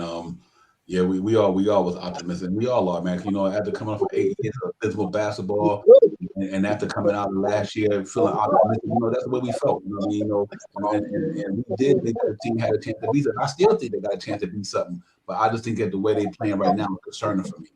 This is all about today's game for me. Not about yesterday's game. Not against the Brooklyn game. Not against the Chicago game. It's just about today. My frustration is about today. Because we're going game by game. Like we can't just be having these letdowns where there's no effort.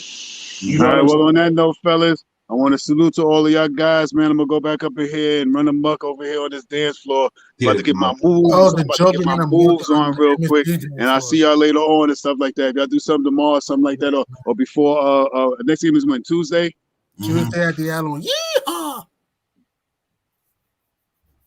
Yeah. All right, if I catch you guys, I catch you guys on Tuesday and stuff like that. Peace to the chat. Peace to the chat. Peace to the panel. Yeah, much love. Shaw's out. All right, Shaw. Peace, brother. Thank you, man, for coming. Appreciate it. Good seeing you too, brother Shaq. Peace. Dad Beans, apologize for that. Nah, I kind of ain't go for it. I kind of lost my train of thought. Well, come back to me, man. You were talking about we can't keep having lackluster performances, and you're talking about the effort needs to be more consistent. Yeah, definitely. Good looking, G Money. You know what I'm saying? It got to be more consistent, like especially at home, man. Like this is what makes it hurt.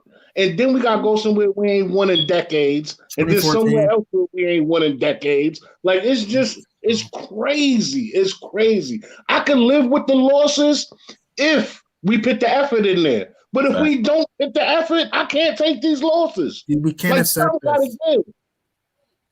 Yeah, we're supposed to have 2 defensive centers, Beans. Yeah, where are they? Was bugging. I thought Vegas was bugging. What? The Knicks ain't gonna win 42 games? Well, let me put some cash on this real quick. Now I'm thinking about it. Like, come on. I have it at 45. The way we're playing, I had us at 45. I'm sorry for interrupting you, Beans. I'm sorry. I had us at 45. The way we're playing might be just 500 or worse. The way we're playing right now. Word, that's what I'm saying. Vegas looked so good because they had it at 42 and it looked like a sure bet. You know what I'm saying? It looked like a sure bet, CT. They got me. They got me too, man.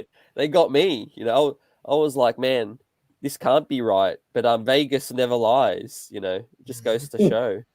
Word.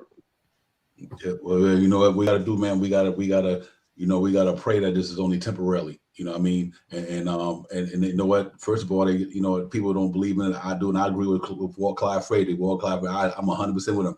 They need to have a players only meeting, a team meeting. Because sometimes you need to sit down and say, what is the problem? Because sometimes you can't fix the problem if you don't sit down and say, and even somebody throwing darts at you in that meeting, own up to it. You know what I mean? Okay, yo, dude, you playing like shit. I ain't got no problem with it. Part of my French. I mean, I didn't mean to say it over there. I hope you're fine. But you know what? I don't have no problem if a cat comes to me behind closed door, not in the media. Behind closed door, that you rip me. Long this behind closed door. That's not out in the meeting. If they need to close that door at MSG and they sit down when each other say, okay, what's the problem with you? What you don't like about him? What do we need to fix to get this thing right? Why you feel this type of way about this? Then you got to do what you got to do, because you can't lack of communication bring about a separation. If you don't communicate, you separate. You know what I mean? So y'all cats need to get in there and start communicating. Or if not, the separation gonna be like, how did you and your girlfriend get in an argument, but y'all not communicating? Next thing you know, y'all go y'all ways because nobody sat there and communicated. That's what's going on with our team right now. Them cats need to get down here and say, listen, man, we got to get this together, because I really think it's a disappointment to me, to G Money. Not only to the Knicks that sell, to the fan base. Mm-hmm. I said them little kids at the Garden today. I'm like, man, look at them little kids. They're having fun coming to watch the Knicks. Got their Knicks jerseys. And little kids, you know what I mean? Mm-hmm. And y'all go in there and lay an egg in front of all them little kids today. Crazy, man. It's shameful. And here's the thing, right?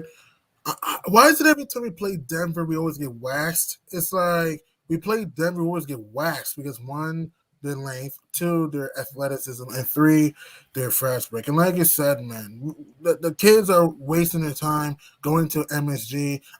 Listen, Pudge, we're not winning 54 games. Get that out of the way. That's not going to happen. So, look, I thought the Knicks I thought New York going to was going to win 45 because I thought that even though Kemba was and Fournier were all right, I thought it could be a little bit streaky sometimes, and I thought the East got better. Now, look at the facts. Fournier's ain't streaky, and Kemba's not even in a rotation anymore. It's like we keep saying wait and see. What is there to keep waiting and seeing about? I don't keep waiting and seeing. Here's what I do. I know people like saying wait and see for some things. I'm I'm a wait and see depending on who it is. But if it's certain things I already know what's going to happen, why would I keep waiting and seeing if it's going to change? It's not. The problem with this Knicks team right now, we're not playing with the consistent passion. The next game, even though we were down big, we showed passion. We came back. We had an opportunity, but we didn't get it done. The Bulls game, and even though I'm happy we competed, at the same time, why wait till you're down 21 to show heart? And in this game, there was no effort. The defense bad. The offense was ass. Sorry for my language, ass. Julius Randle had no impact. I'm sorry. RJ Barrett had no impact. Burks was bad today. Fournier was mediocre today. Other than OB and Grimes, the bench was terrible today. It's like we allowed Jokic to look like Shaq mixed in with Steph Curry and steroids. And also, who is Zeke Naji going to the game? Who is he going to the game? But it's like every time some player goes to the MSG, they either have a season high or career high. Like, and you want to hear this? Our next 2 home games are against the Bucks and Warriors. Good luck with that. We're 5-8 at home. Last year we were 25-11. Come on. Come on, man. Look at the home losses. The Magic twice, Cavs, Raptors, slaughtered by the Suns, lost to the Nuggets without Murray and MPJ. We lost to the Bucks without Chris Middleton and Brook Lopez. Even the home wins, we barely beat the Celtics. We barely beat the Rockets, though. I mean, the inconsistency is crazy. You want to hear this? We haven't had a winning streak since October. Think about this. We haven't had a winning streak since October. How is this possible? Last year's team had grit, continuity, defense. Like you said, Divine, New York City gritty committee. We were hustling, getting stops, sharing the ball. Randall, RJ, everyone had fun playing with each other. This year's team, it's like we're in over our heads. We're not playing with passion, and we're not playing with a sense of urgency. And it's sad. And here's what's crazy, right? We play well on the road. We're 6-4, but at home we play like trash, 5-8.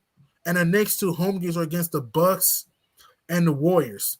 And the way the Knicks are playing right now, am I sure we're going to beat those 2 teams? I don't know. And B, Civilized has made great point. We have no identity. We don't know who we are as a team. Nope. Yeah, the front office threw away our identity. You know, we had one, and they went against it. You know, plain and simple. And I'll make one other quick point. The roster that this team is poorly constructed. The roster. There's no star point guard or wing to take the ball out of the power forward's hands. In this NBA, you got to at least have one star ball handler. Your power forward cannot be your only team, you know, running the team. Yeah. Real talk, man. You know what? It's everything that we breaking down, and I'm glad we breaking it down because you know what? It's all facts. It's all facts. You know what I mean? With everything, Beans, the way Beans feeling, the way I'm feeling, the way CT feeling, the way G Money feeling, the way the chat feeling, it's real because we watching this thing in plain eyesight. You know, this team, like you said, be civilized, great point, no identity. You went from a defense. No, the reason why I was optimistic, guys, I thought that we would get better on offense, which we stunk that last year. We were 29th in association and offense. So I thought we brought in more offense player that maybe it'll help balance out the team with the defense. But it seemed like it made the defense worse and the offense ain't even clicking. So it's like what we thought was going to be maybe an even out thing, make the team better. It made it worse because the offense is not even flowing. But it starts on the defensive end. Like a reason why I say that, if Julius Randle would have dropped 40 tonight, we probably would have still lost because we probably would have gave up 44. Pretty much, D was terrible, and the offense. Yeah, man. Yeah. Beans, you know, Beans. I look at it like this here, man. You know what? We have a right to feel this way tonight. And I like I said, this is only one game for me, but this game got me more concerned than any other time this season. That's what it is for me. It just got me concerned that they went out there tonight on a beautiful Saturday at MSG, got a chance to go over 500. You played a team who lost 7 out of 8. They lost 7 out of 8 games. They come in the garden and run amok. And they depleted. Like their whole lineup is no Michael Porter, no MPJ, no PJ Dozier, no Austin Rivers. Yep. It's just shameful. Like it's shameful, and I just hate to say it, but this is what we've been going through all year. Sometimes they want to play, sometimes they don't. You know, I feel like they can take games off because they're that good. Like that's how it's looking. Like It's looking like they feel like, all right, we can take this one off. We can go beat San Antonio. And No, that's not it's going to be a not like guaranteed. that. Spurs play hard. I mean, they're bad, but the Spurs play hard. I'm sorry, Beans. You were saying? I'm sorry. Nah, I was just saying they acting like they that good where they could just take games off and just turn up like, all right, let's go on a 5-game winning streak or something like that. You know what I'm saying? And it's pissing me off, man.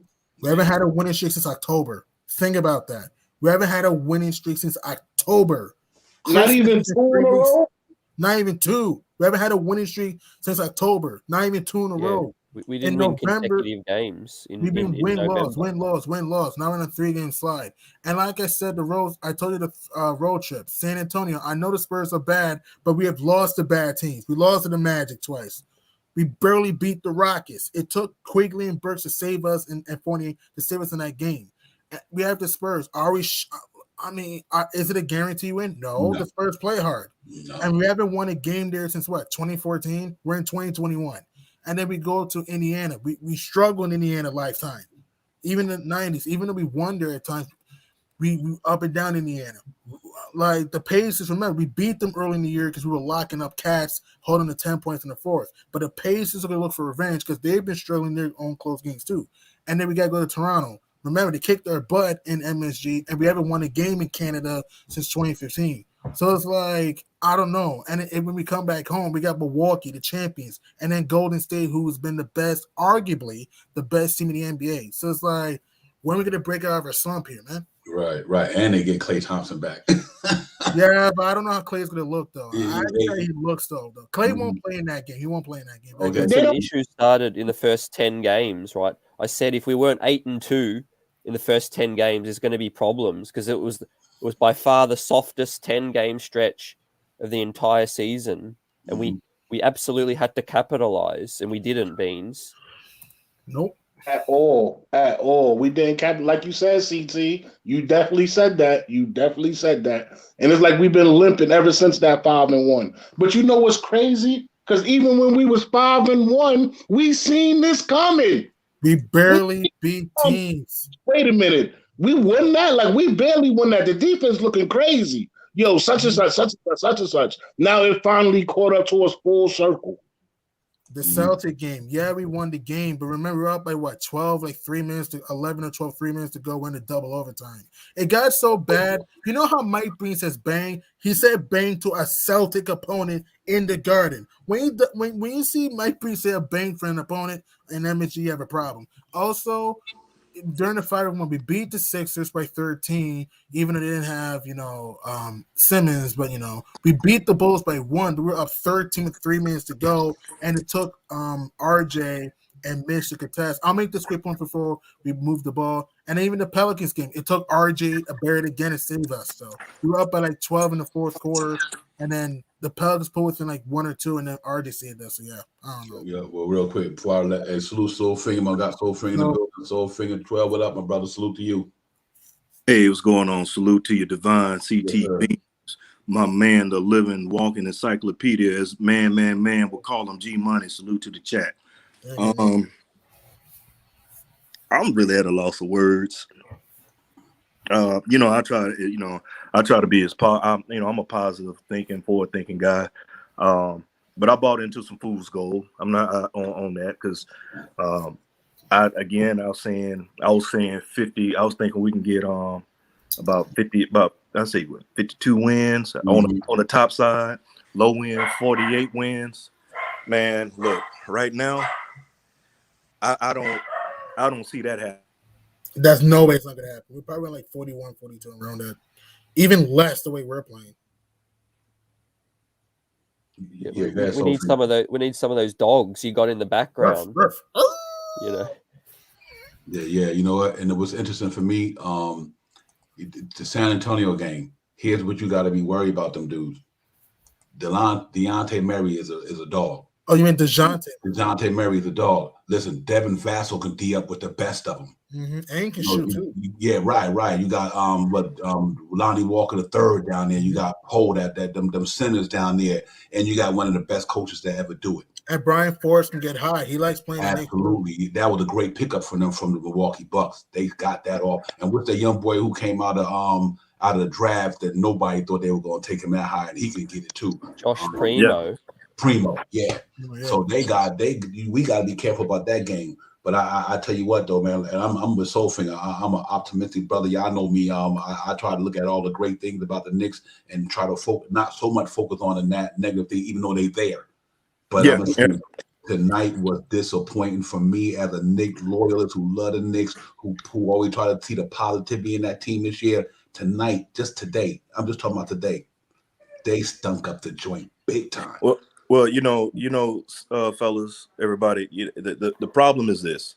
Again, it's been brought up. We have no identity. We lost our identity. Mm-hmm. We were a defensive, tough team, okay? Mm-hmm. And also, I'm on record, and it's duly noted. CT, you heard how CTG Money, y'all both heard how I've talked about the front office. I was impressed with the moves they made last season and everything. I wasn't really on board with the Evan, but I was like, hey, I'll support the front office because there's other cats I wanted.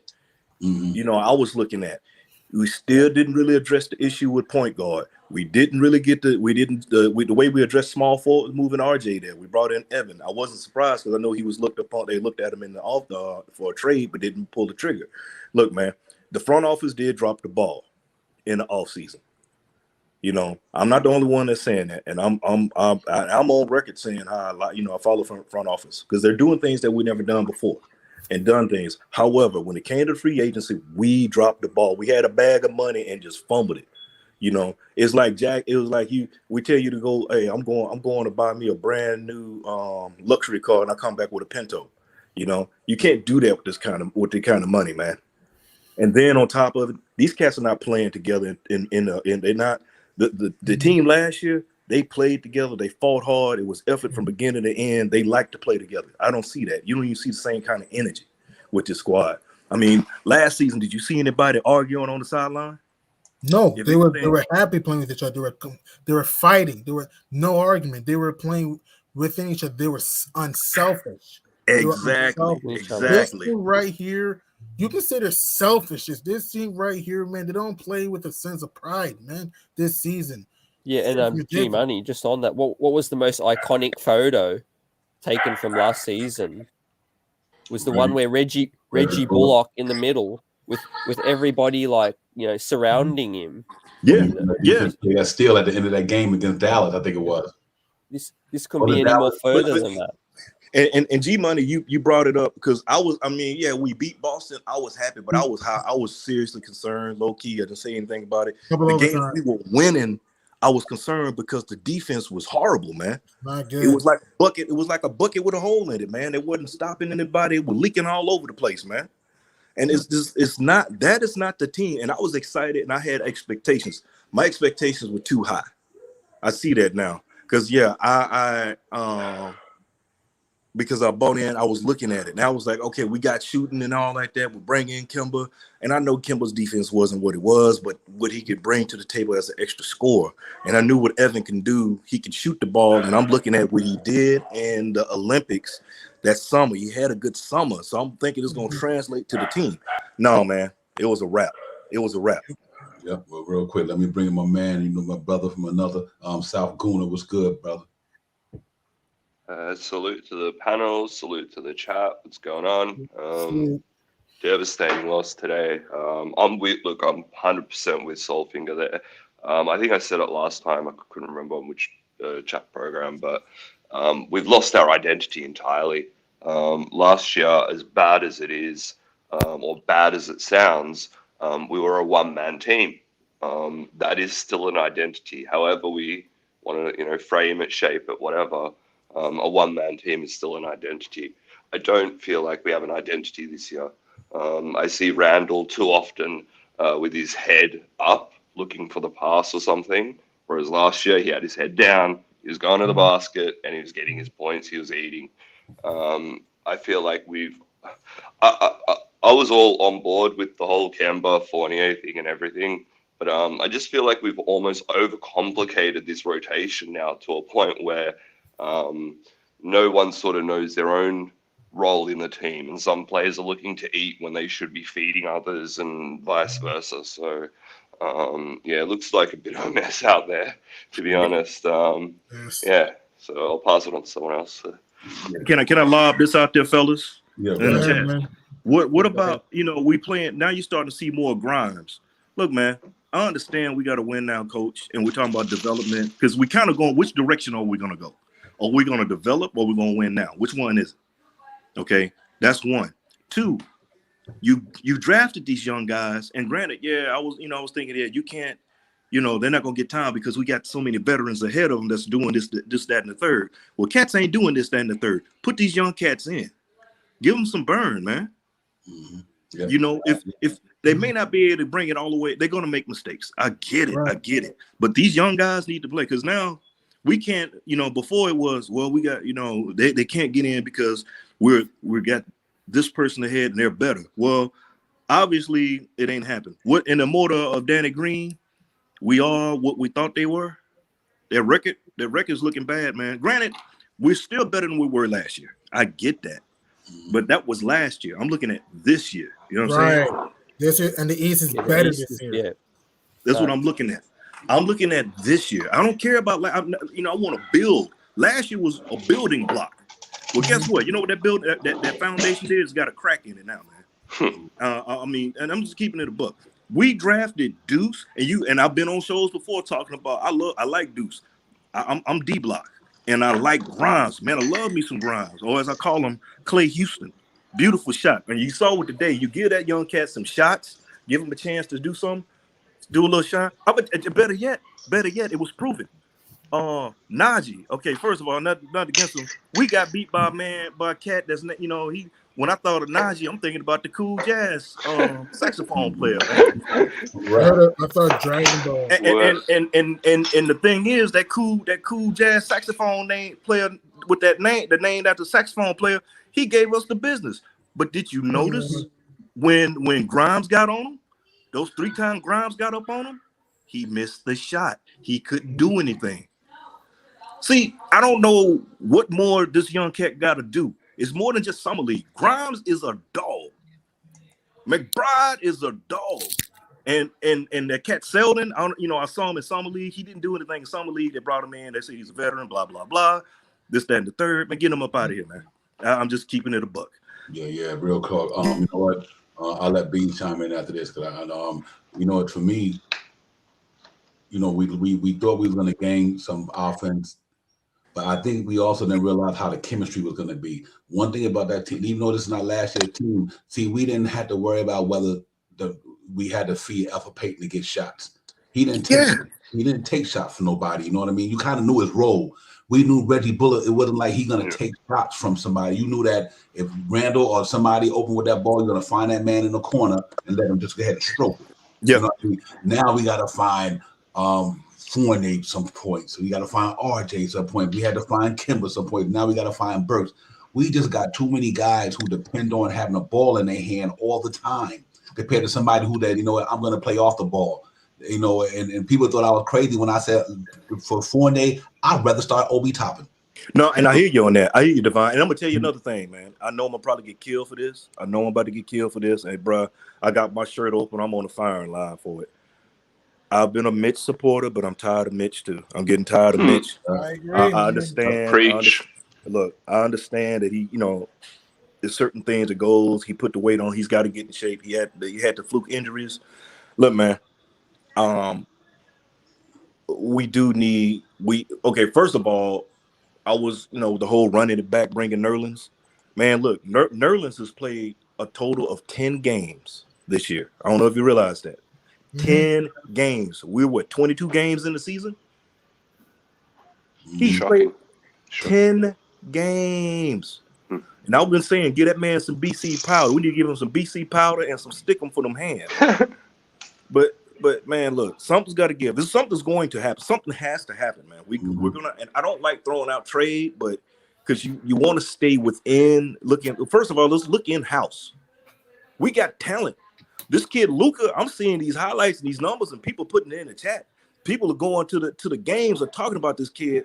First of all, maybe he just couldn't get along with Pop because don't think it's just because Pop can coach this and that. Not everybody can get along with Pop, but Luka down there, and it's the G League, this, that, and the third. Luka down there burning it up. I know what they said about Iggy. Iggy did the same thing, but Luka's what, 6'10", 6'9", 6'10"? There's a big player that's putting on the floor and having a pretty good season, and he was a first-round draft pick of San Antonio's, right? The knock on him was supposedly his motor. So I don't know. Maybe we need to get rid of Selden and bring him up. Yep. And then also I'm looking at it like this here. Let's get Deuce on the floor, man. Get Deuce on the floor. Give Grimes some more burn. We gotta flip the script and change it up, man, because we're doing the same thing. What's the definition of insanity? Doing the same daggone thing over and over, thinking, expecting another outcome. And right now we're doing the same thing, and the only outcome we're getting are L's and frustration. And again, I'm with Beans on this, man. Give me some effort. I can take an L, man, but at least give me some effort, man. Don't let these cats come in here and punch you in the mouth repeatedly. They came in the house, basically went in their refrigerator, took the last piece of fried chicken and drank all the Kool-Aid, left you a swallow, and put the pitcher back in, and said, "Go buy me some more," and left the house, man. The Nuggets. How can I describe New York and Denver? You know, like there's an opponent that it's like a punching bag. Every time Denver sees New York, it's like this. Denver sees New York, it's like this. 8 straight times. Come on. And here's what's sad, like you said, Soulfinger. There's no effort. There's no determination. Last year's team had effort, determination, had grit last year. This year's team, it's like they think that we could just out-talent teams. You're not going to do that, though. You got to show up. You got to show up and hustle, share the ball, rebound, crash the glass, space the floor, do more backdoor, do more pick and roll, pick and pop. It's like I don't get it, man. And I just told you our schedule, Soulfinger. Like we got to go to San Antonio. I know the Spurs are not that good this year, but San Antonio. But look, G Money. I don't mean to cut you off. You know the last time we beat San Antonio when Jesus was a baby. That's when Jesus was a baby. The last time we beat San Antonio, man. In San Antonio, the last time the Knicks won at the Alamo, I was a sophomore in high school. That's the last time the Knicks won the game in Texas. Then we got to go to Indiana. We struggle in Indiana lifetime. I understand we won there last year, but how many games we won there in Indiana? Like what, twice? Since what, 2020? Like twice out of like 10 tries or whatever in Indiana? Something like that. And then we got to go to Toronto. We haven't won a game in Canada A, since 2015. Like, you know, when something is like broken structurally, it's going to fall eventually. So whilst these losses that pile up might, I don't want to see it. But at the end of the day, like when you're teaching a child how to walk, right? You got to let it fall down, right? It's gonna eventually fall before it can walk. And I think for change to come, we're gonna have to take some more L's because this structure's not correct. We can't keep doing fool's gold. 1 win, 1 loss, 1 win, 1 loss. And I know last year they talk about last season. Yeah, we were down, but then towards the middle of the season, we started picking it up. I get that, but that was last. That was the start. We still rebuilding. I get it. But you're supposed to move forward, not backwards, man. Not backwards. And shout out to Be Civilized, and I agree with everything he said. Because I'm going to tell you something, man. These cats are playing softer than cottonelle tissue, man. This is ridiculous, man. I'm used to that New York toughness, like Devon said, New York City gritty committee.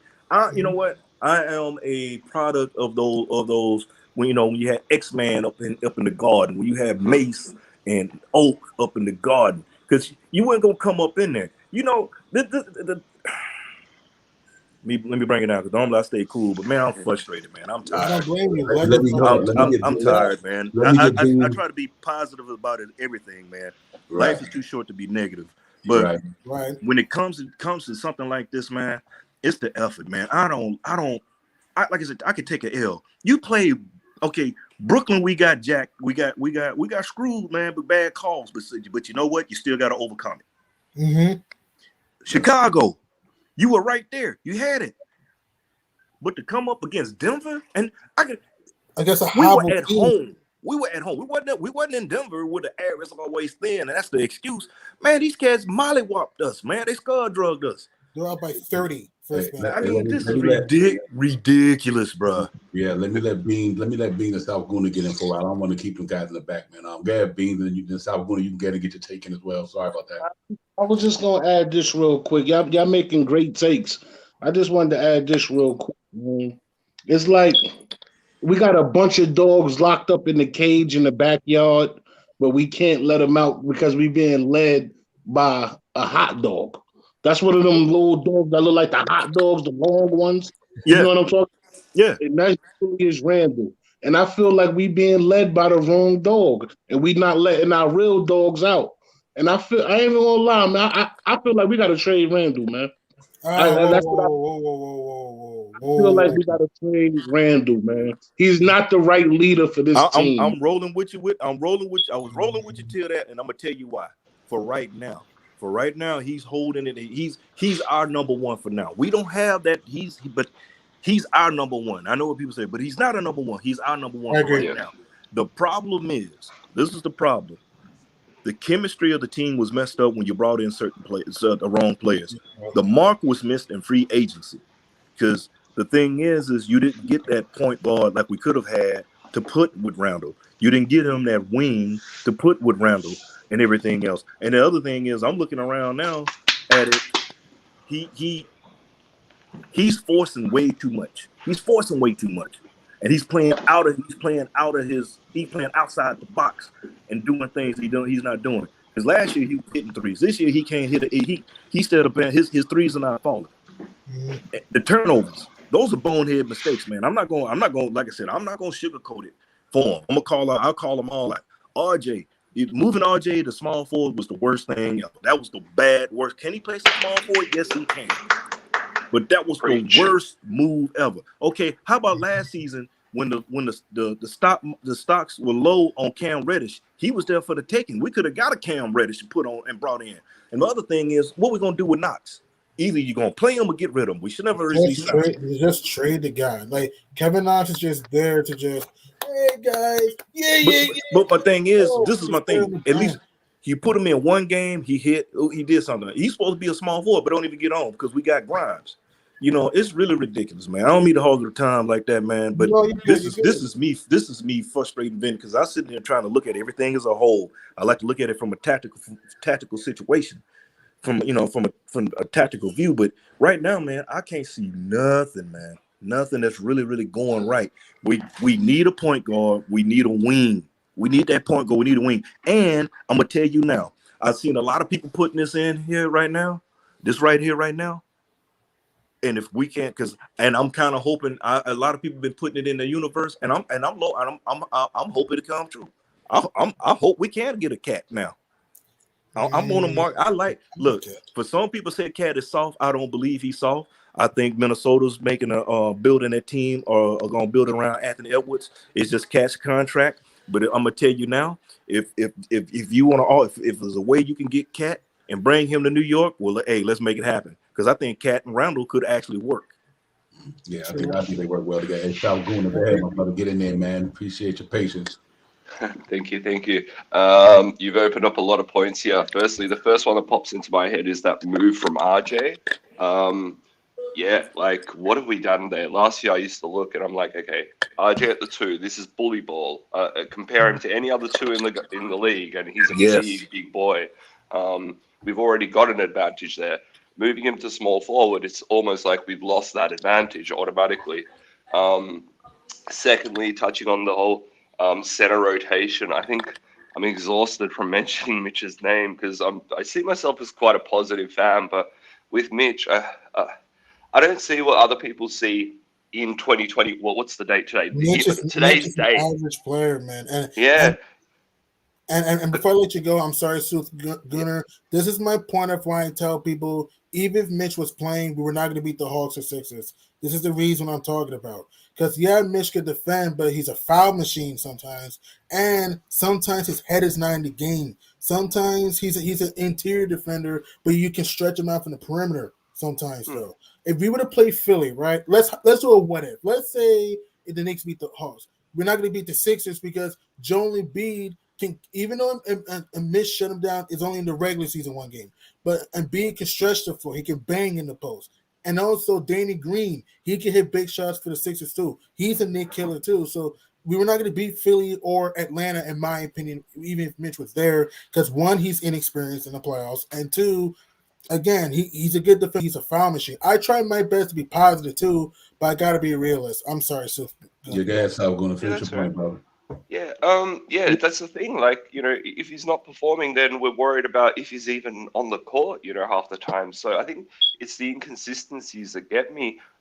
We're saying he's gained a bit of weight and strength, yet today against the slower Jokic, like he didn't show up. Like he got done on the perimeter a couple of times again. Obviously they're usually against switches or something else. There's another variable in there that kind of makes it. So I guess it's hard to push the blame onto him, but yeah, I don't see a lot of potential with our current center situation. And finally, just to touch on just this identity again, I think it was Divine who mentioned the passing. We knew the links last year. We knew it went from Alfred Payton to Randall. He would just blindside RJ entirely because, that Alfred Payton to Randall link was made. Randall would often pass to RJ and get RJ some assist. Like that. It's just 3 players, 2 links. That's it. This year, I don't know what's coming from where. We seem like we're trying to play this fluid lineup, and we're not good enough. Like we're not the Warriors. We're not. we're not these sort of fluid teams that can switch and do everyone sort of play their role. So yeah, I'm just really confused at what I've been seeing the last couple of games. Yeah, real quick. Let me make this this point. point. South going on. I'm right there with you, brother. Let me make this point right quick. That's interesting to me as well. To this team right now, as they probably constructed, number one, like all you say, they just don't got that it. They just don't got that it factor. Somebody who could take it by, how they would say, take the bull by the horns. We don't have somebody who, when the tough get going, the going get tough. We don't have that dude down there, and I'm concerned about that. Where's that dude going to say, hold up, man, this ship is starting to sail off course. Let's pull it back on, steer the ship back in the right direction. That's the only reason I have concern about Julius Randle. Not his game. He's supposed to be our leader. And I know he I know he up against a lot with these guys he got now. I understand Fournier is not who he is, these guys, but at the same time, when we get in certain situations, I need Julius Randle to be that leader team. Like, God, I'm gonna get y'all in the huddle. Let's get in this huddle for 5 seconds. While my man shooting his free throws, get in this huddle. Let me talk to y'all. Yo, dude, get on your man, or do what you gotta do, or cover this guy. Somebody got to be on that floor who's going to say, when your team is going bad, grab the troops by the point, pull them into a cipher, and like, listen, man, hold up.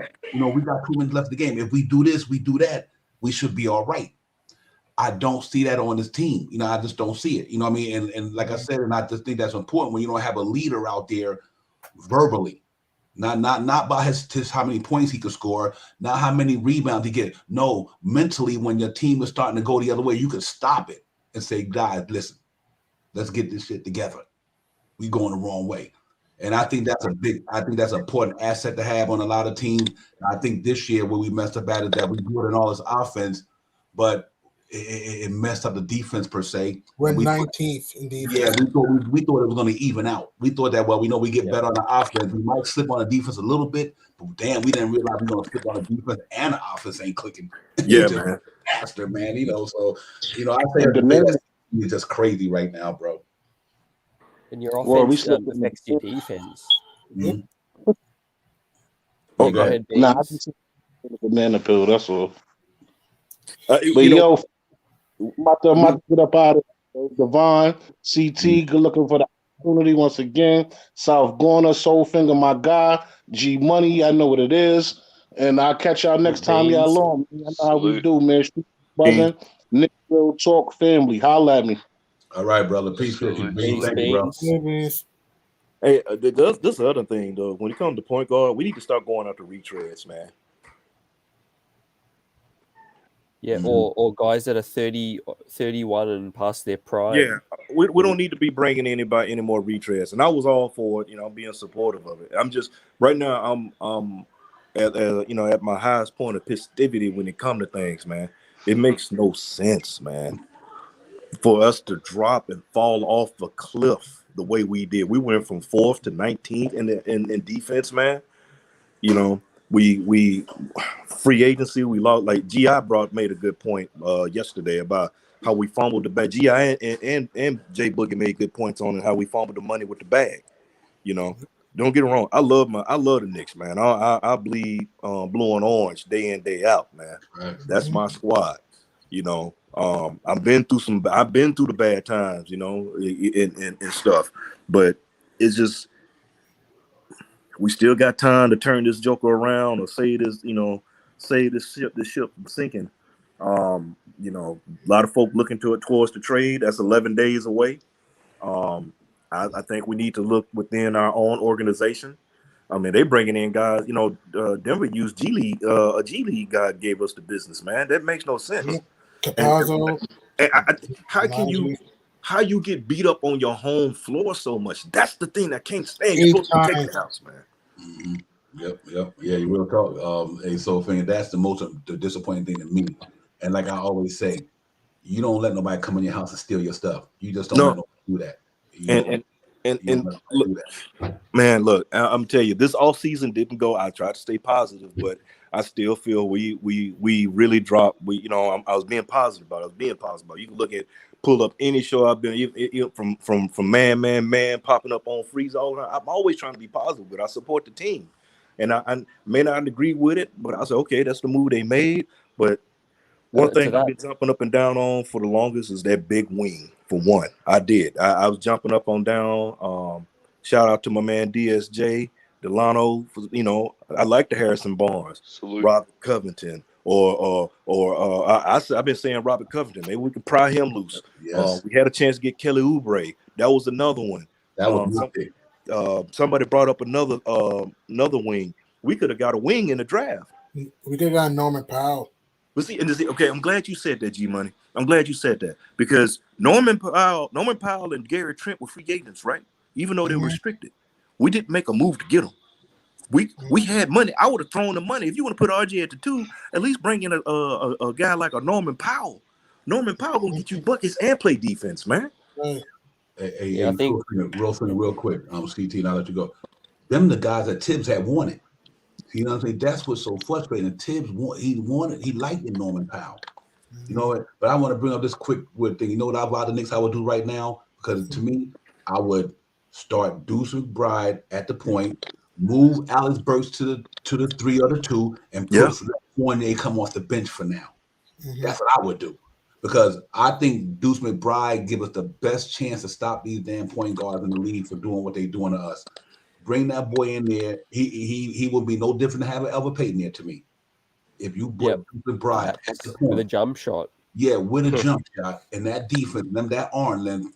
That way he don't have to be that guy that you got to get the ball to score. He can get his when he get opportunity. But man, his effort in his defense will make a big difference. Yeah.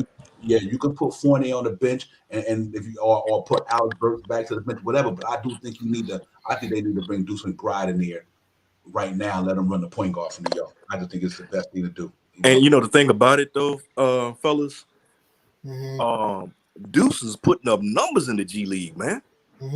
Now, granted, it's the G League, but still, he's putting up some solid numbers along with Luka. Yep, he is. And I was going to say to Solfinger's point, I got no problem with the money they gave to the returning players. They earned those pay rises. Derrick Rose, Burks, and Noel. They're more reasonable deals. Yeah. Where anyone has any right to question, absolutely, is the new money, the money they gave to the new players. And another person that I got to question. There's one person I am going to question, or just say this: I'm tired of Scott Perry bringing in his old draft guys. He drafted his guys. I'm tired of Scott Perry doing that. We had doggone EP. Now you bringing in Fournier. Those were his guys that he drafted. Yep.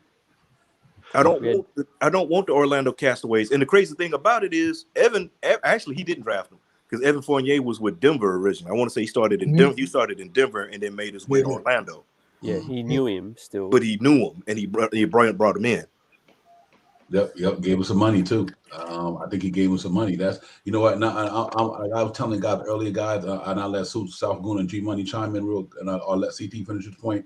I had no problem with I can appreciate what Scott Perry did to change the culture for the respectable stability. Culture-wise, he did do that. But like you said, bringing in Evan Fournier, bringing in Alfred Payton, bringing in these guys that, you know what, it's not working out for me. And I do think that I love Scott Perry. I think he's a well-respected man. He's a great contact in this league. But if I do think if that Portland job open up, I think he should go do it. For this reason, Leon Rose them didn't bring Scott Perry in here. Yeah, they brought him in here, so I think they might just need to get and let Scott Perry go on and do that, and then they get a GM who fits their mold. Yeah, he's with Chauncey back from the Detroit days together. Yeah. Right. I'm gonna tell you this though. I do believe this is one thing that we still haven't recovered from, and a lot of people we haven't been talking. This name had been brought up a lot.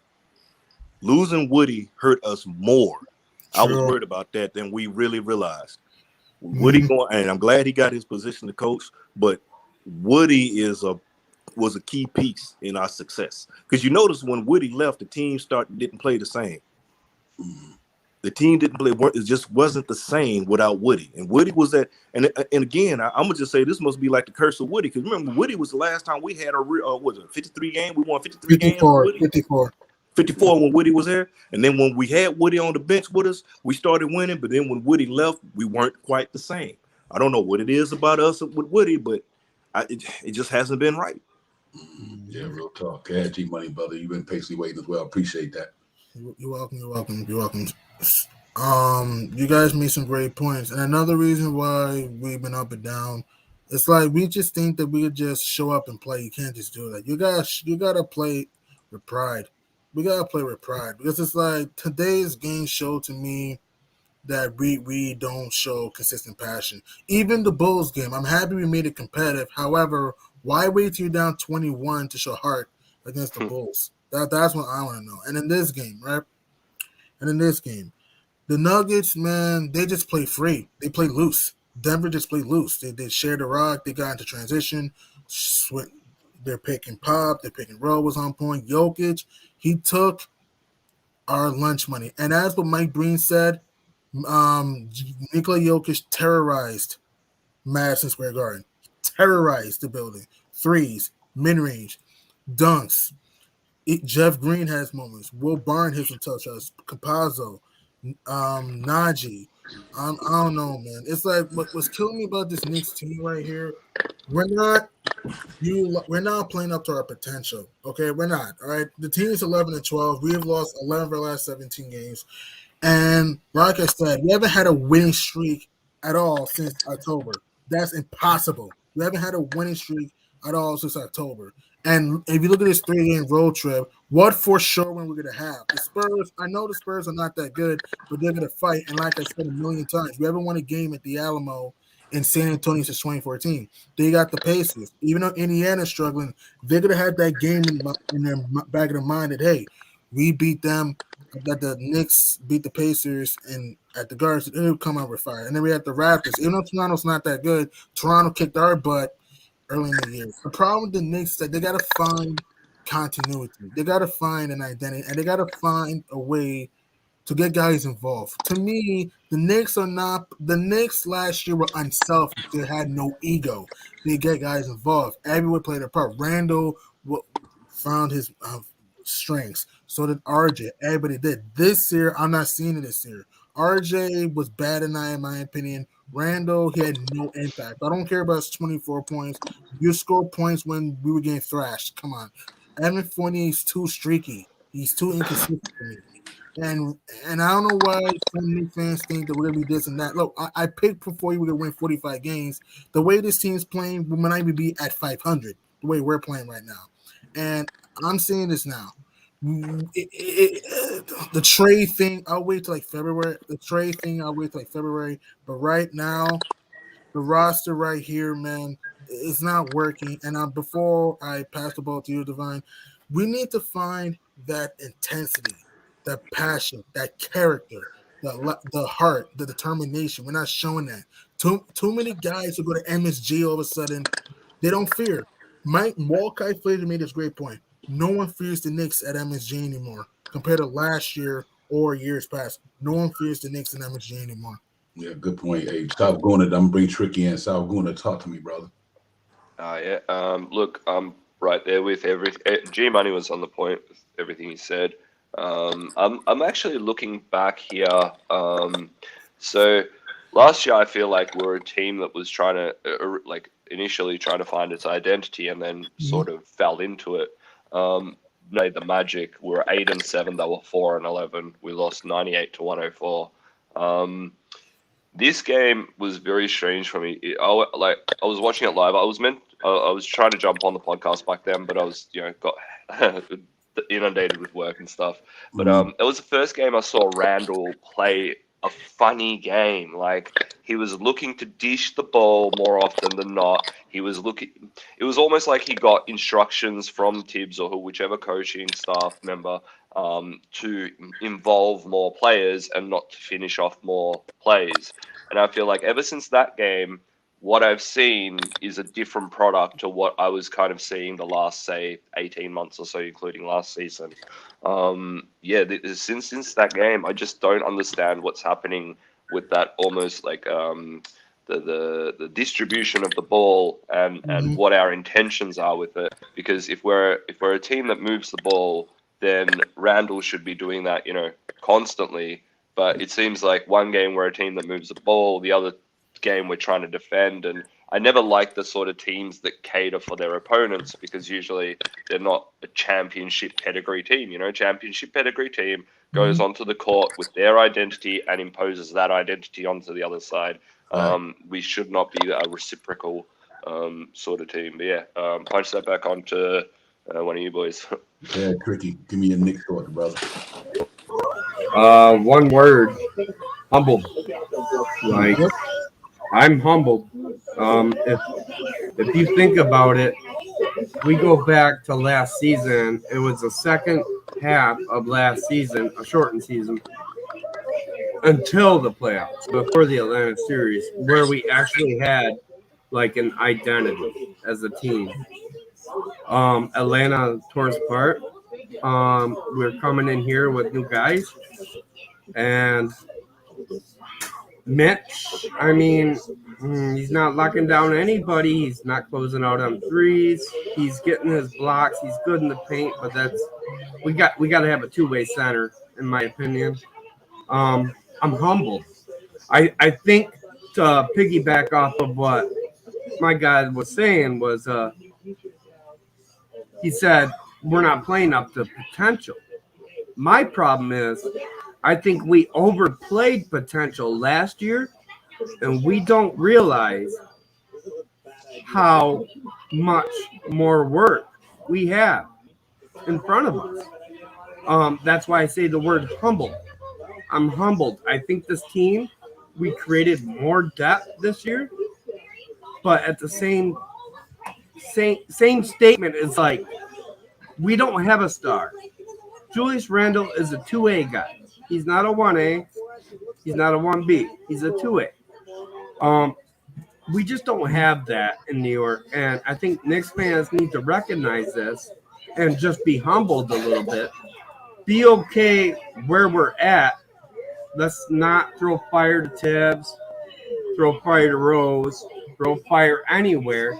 Let's just respect each other and see where the season goes, because even if we brought in two superstars right now, we'd have to give up the farm, and that leaves us nowhere.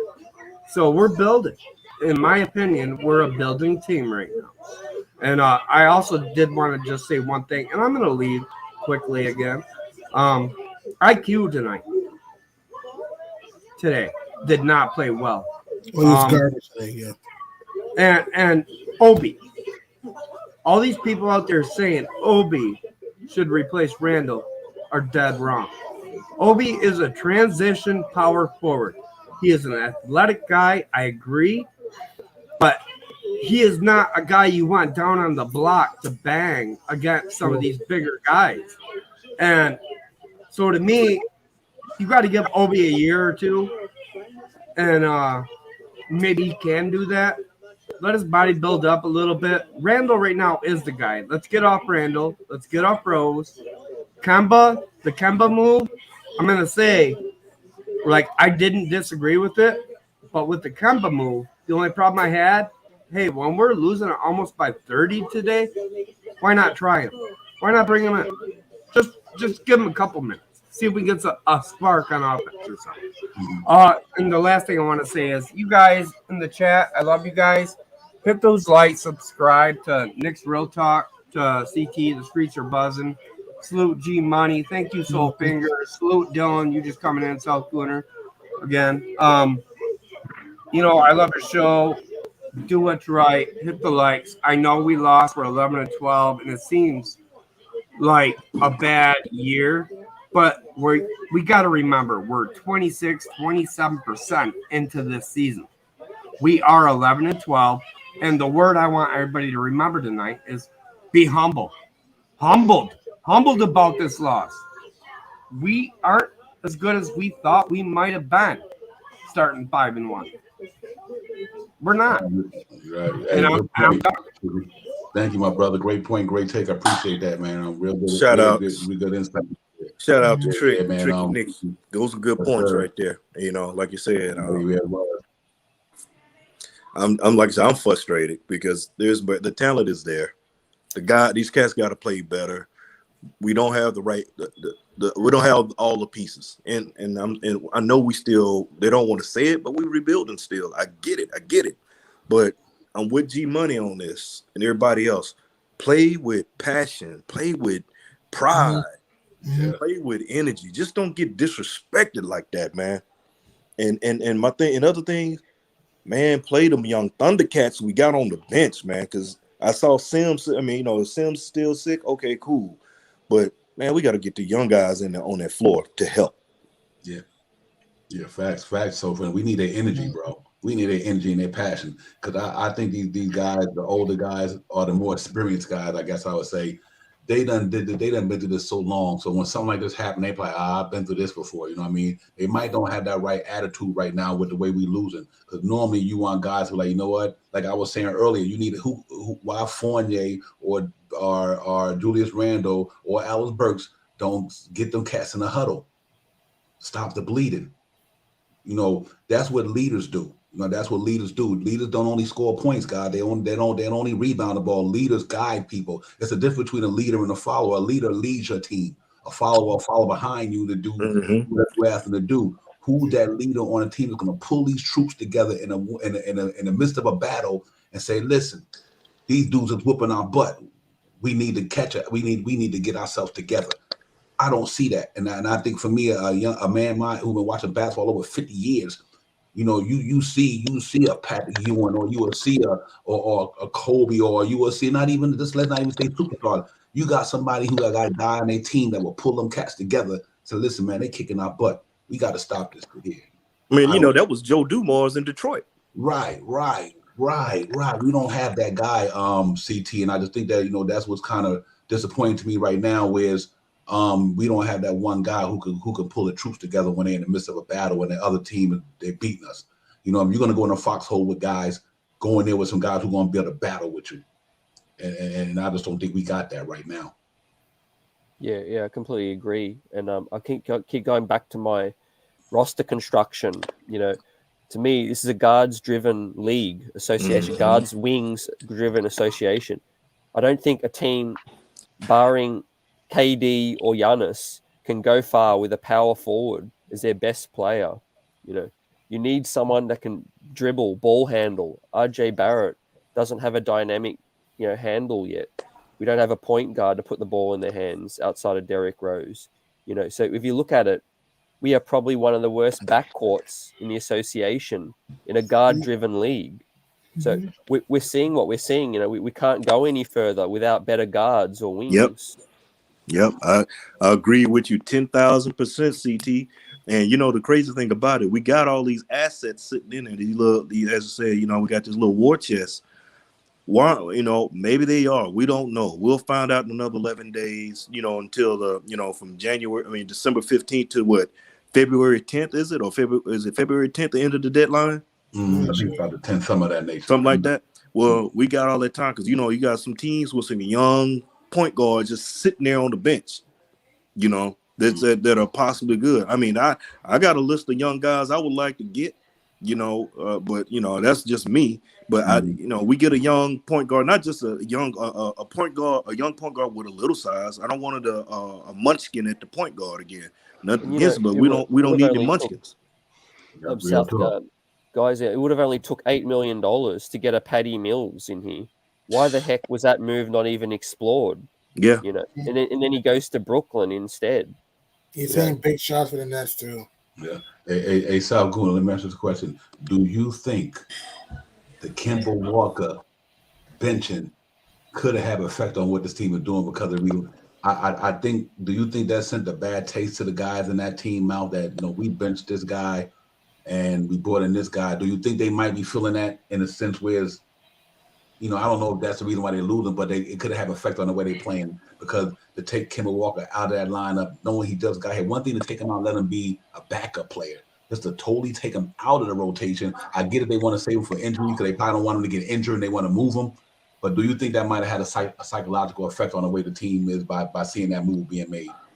Yeah, good question. I really couldn't say, to be honest. There's too many variables with that one. Like, obviously, the agents always get into this sort of discussions as well. So sometimes you have like multiple players to one agent. So sometimes like that's okay in that sense. I don't know who's linked to who. I don't look up agencies that much. But yeah, just in a squad harmony sense, I could see that happening. But look, I was on the side that I'm kind of hoping low key that, you know, if Kemba has been injured, that this is some kind of smoke screen to say like, yeah, we're pushing him aside sort of thing. The fact that the news kind of correlated with the Blake Griffin thing as well, kind of, I guess, yeah, makes me second guess that again. So yeah, these sorts of situations, I just kind of like to sit on the fence and kind of just say it's one side or the other. If that's what's currently impacting our squad, then I would question our squad's mentality. We should be going out there each night to win, you know, and each player should be trying to prove their worth by proving their worth to the team, not just proving their worth as an individual. Yeah, it's like it's 5 men on the court. Just because, like, what I used to like, you know, when you're younger or whatever, and following the NBA, like CT knows I'm a bit of a 2K fan, but you can't put together 5 30-point per game players and expect to get, you know, 150 points at the end of the game. That's not basketball. So I think there needs to be a lot of toing and froing and accepting of roles on our team.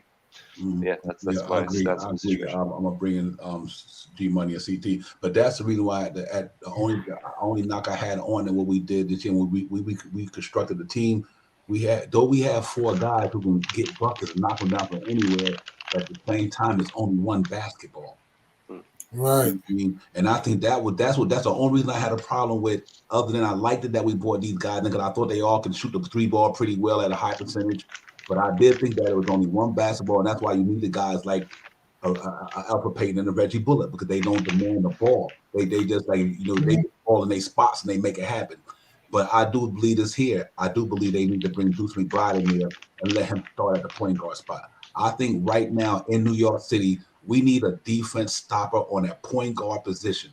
You know, because listen, you asking our big bad as they playing, but man, if them cats don't stop them boys on the perimeter, you putting them boys in a quagmire all the time. Them cats penetrating down the lane at will. Then you asking Mitch to try to, do I leave my big man to go try to stop their small man? And then if I leave my big man and I try to stop this small man, is my guard gonna go past me to help on the big man?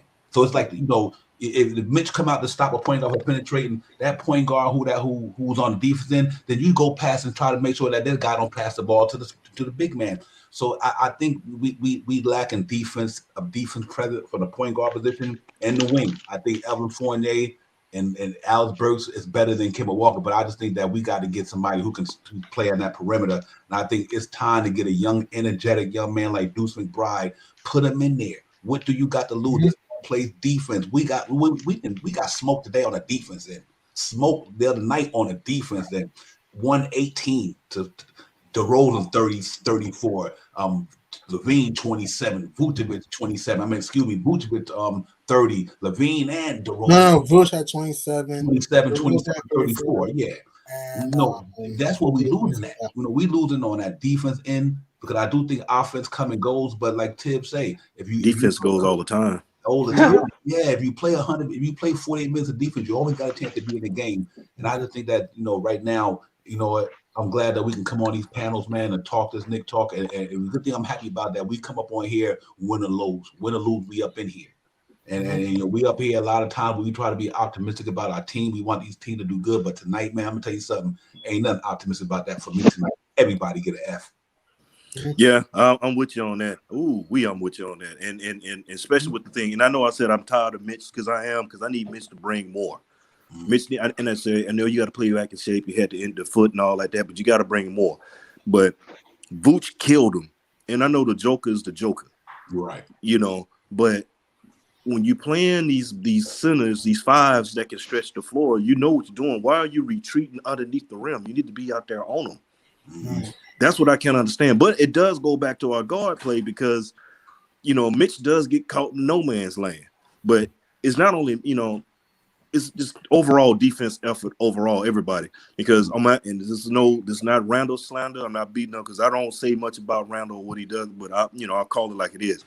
One, Randall's got to do better with his turnovers. Those turnovers he has kills us. He's got to stay on his defensive assignment because he had Najee. Najee was his guy for a minute, and Najee was busting him upside the head with these threes. And I'm like, Jesus, man, come on, do something. Get on. He was higher than a furnace. So, and it was like Ricky Rubio coming to the Garden, lighting us up. Ricky Rubio never shot like that, man. He never that day. He should have gone played the lotto. He should have got the Mega Millions, and played it because he would have won. That's how hot he was. It's just ridiculous. We have to, they need to have a players only meeting. Like I think that you brought that up, Devon. They need to have a players only meeting. Close the door, and this is when you get it all out in the open. Put all the dirt out there.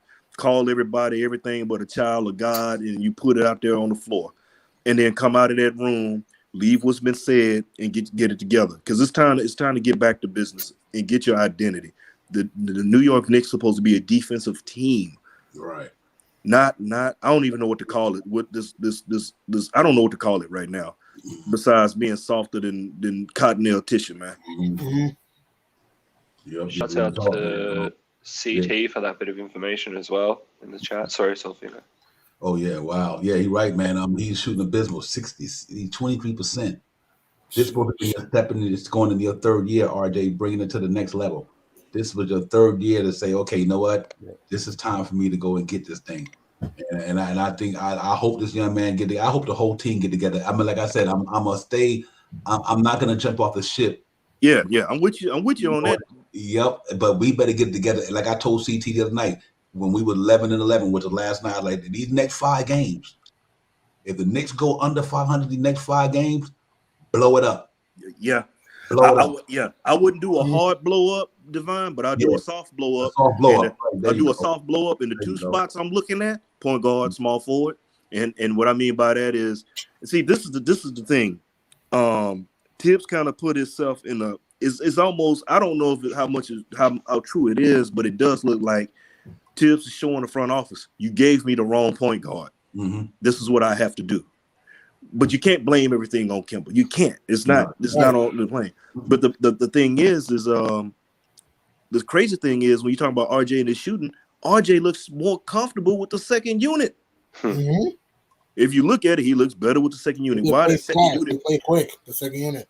They move the ball. They play with better pace. Mm-hmm. Facts. But they're going to be moves.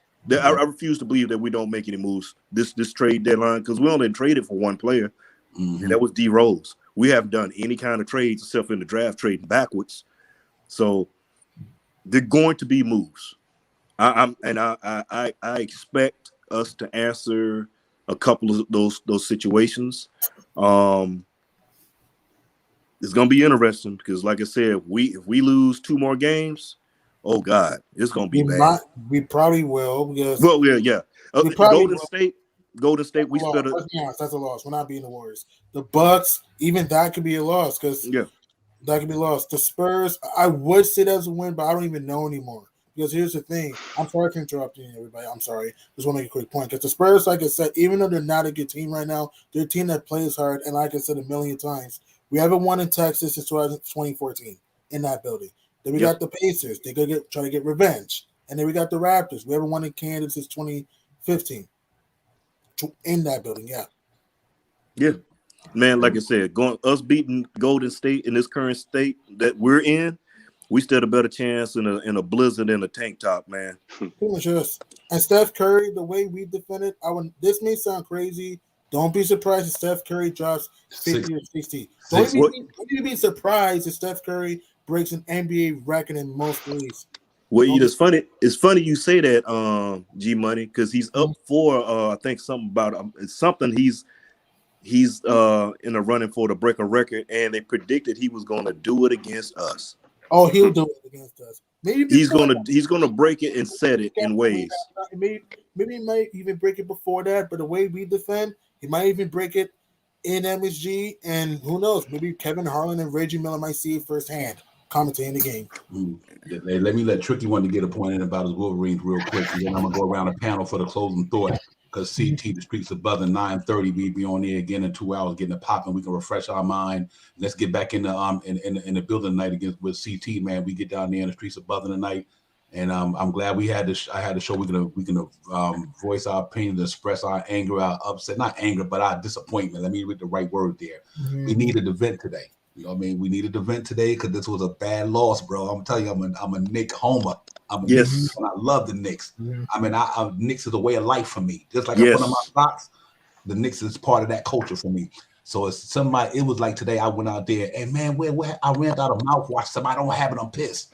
That's how I felt today. Like they disappointed me today, man. They really did. They disappointed me big time. But I know we'll bounce back.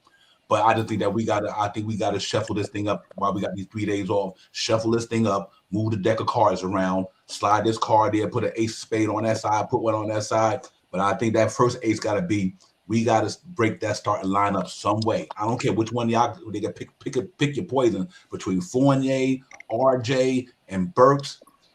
And if Mitch is in that card, we got to shake it up. Not saying get rid of nobody, shake it up. I'm all for that. I think Deuce McBride starting that point guard for the New York Knicks would be a better situation than any point guard we got on that roster. I don't care if he's a rookie.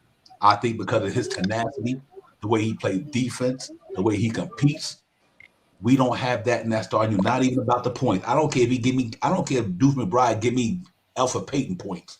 But I know one thing that young man gonna bring to that table. He gonna defend from floor to floor, from line to line. You know what I mean? And I think that's what we missing right now. We need to get our defense together. And if it means that him and Grimes get more shine, you might have to cut Fournier minutes. You might have to cut whoever. You know, fair is fair. Now look at Knox. Knox ain't played. He been sitting on that bench for 2 years. And you know what? And somebody in our team, they need to sit there like Knox. Then they need to be situational too. But we got to switch this thing up, man, because if not, it's going to go south. It's going to be a hard hill to climb to get back out of that thing. But let's hope it don't go in. But let me let Tricky get in there. Then we'll go around the board, man, until we get out of here. But I appreciate y'all tonight, man. Real talk. It was a good show tonight. One thing I love about New York Knicks fans, Divine, is you got guys like CT from Australia. We're everywhere. And the one thing I want to say, I'm from Michigan. I always pronounce my state. I represent my state. I'm a Lions fan, but I'm a Knicks fan before a Pistons fan, which is kind of weird, but it's the way I was brought up, the way I was raised. I just wanted to come on to say, we got the Wolverines tonight versus Iowa, 8 p.m. Eastern Time on ESPN, yes. And it's the Big Ten Championship. My Wolverines better win. I'm still on a high when it comes to beating Ohio State. It's been, we beat them twice in 20 years. So to beat them, I just love the fact that the Wolverines are in this position, but we got to win tonight. And you could be a fan anywhere across the world. Facts. You can have love for a certain team. It doesn't matter where you live. CT's proven it. I'm proving it. Go Knicks. Go Wolverines. Tricky out. All right, Trick. Thank you, brother. Appreciate that. Let's go around the panel, man. Get these closing thoughts. CT, you know y'all know you got to get ready to get down, man. So, and I got to get ready to refresh my energy before I can get down with you, my brother. So, give me your thoughts right quick. Yeah, no, couldn't have said it better, man. Great show. Love the passion from everyone that's come through. You know, Beans, Soulfinger, G Money, South Schooner. Anyone else I missed that came through the panel? Hours with the drip. Sharp Hours, yeah, with the drip. Having a great night, getting boogie. Like I said, I will say this: the season's a roller coaster, and we knew this. You know, 82 games, up and down. We're not at the halfway point yet. The teams, the front office, and the coach, they're still adjusting and evaluating. Having said that, you know what we've seen has not been good. It's been a failure so far, as well. I have faith that they can rectify this. I love some of the suggestions that have been made. That's what it's all about from here on out. Rather than bashing the team, we'll talk about, you know, what we can do to rectify this, or what has to be done, what moves. And I like the move of Deuce McBride starting. You know, I think if you're not earning your paycheck, pay somebody, bring somebody in who will earn that paycheck. You know, and that's all I got to say. I'll kick it to G Money. Right. Before I have to go, thank you for inviting me, Divine. Nice again, CT. Nice again, Sooth Gunner, Soulfinger, everyone in the chat. We just need to just play with passion. We just need to just play with energy. We need to just play with the grit that we showed last year and even to start this season. We can't think that we can just show up and play, think that we're just going to beat these teams. It doesn't work like that. You got to action speak louder than words. A good friend told me action speak louder than words. The time for talk is over. Now we got to see it on the court. Move the ball, rebound, space the floor, find the open man, and defend. And also, we need to execute. Even though we were bad offensively last year, our execution got better later in the season. We need to have the execution properly if we want to win games and get to the playoffs and do something. Because right now, even though I still think I believe we'll make the playoffs, but if we continue to keep going like this, we may not. So we just have to learn how to play together as a team. The season's not over. Let's not overreact too much. But however, the fact of the matter is that we're not seeing the same grit that we saw last year when the team played with so much character and pride last year. So before I go, thank you for inviting me. And I think we'll be fine, but we just need to just show the grit and toughness that we had last year. Good point, Big Money. 100 on that, man. Real talk. Soulfinger, man, give me it to me, man. You know we need you to give us that energy, brother. Talk to me. All right, hey, shout out again to you fellas. Hey, shout out to my my brothers from the land down under. You know, again, great show. Hey, shout out to the chat. A lot of y'all keep putting in some good stuff, and then follow up on what Tricky Nicky said. You don't have to be. I'm not from the city, because you can hear my draw. I'm from the boot. I let it be known. I'm a Who Dat. You know, I've been a Saints fan, and I know what it is to go through some lean and horrible years. I'm going through another one with the Who Dats right now. But we ain't talking about the Who Dats. We're talking about that blue and orange, those New York Knicks.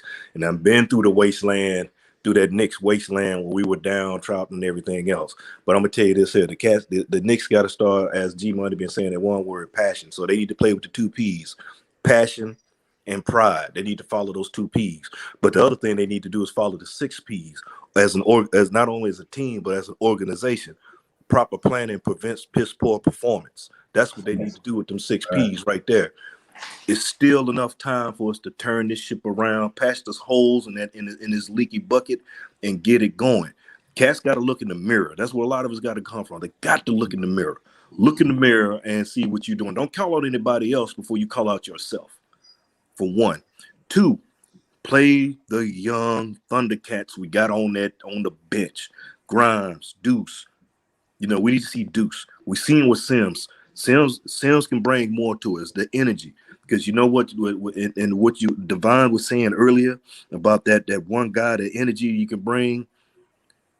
Deuce may not score anything, but he can make a key steal to turn the whole game around. A key stop. Same for Grimes. Play these young cats, man. Believe in the young cats. And I'm saying this to the organization, the coaching staff. We as Knicks fans, we know what we got, what we want. You know, and we're a prideful group. We love this team, and we just want we want to get back to that to the point where we see a championship banner, and it's going to happen. And we just gotta stay the course and make the changes. Play them young Thundercats. Shake it up. Thanks. Yeah, South Guna, my brother, talk to me, man. All right, salute.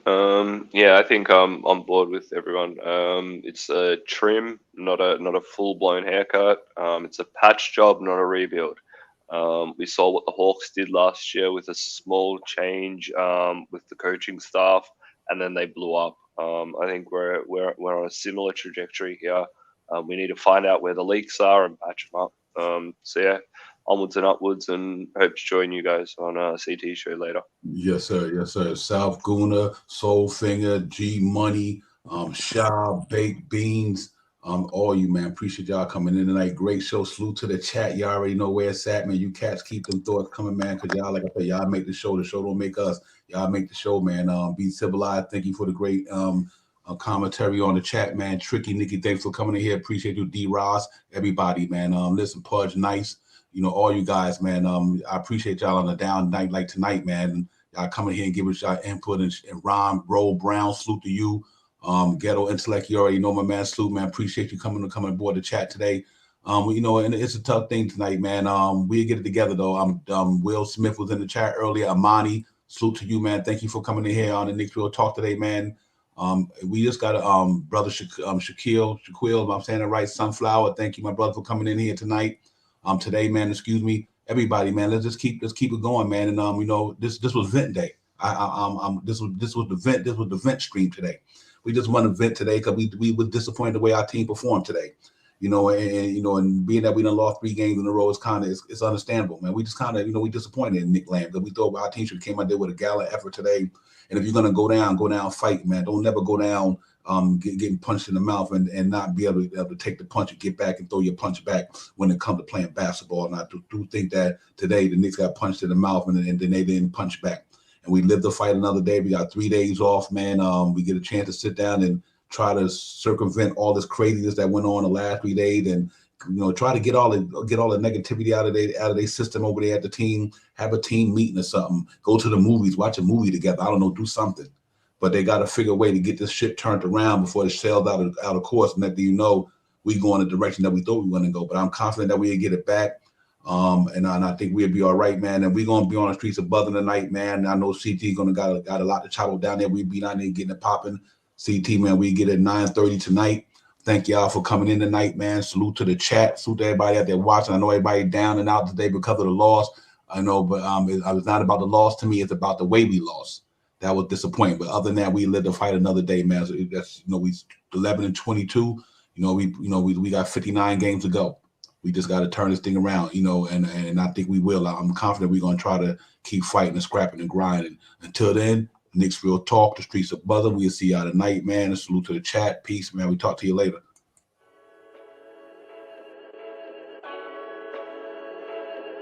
Jamendo.com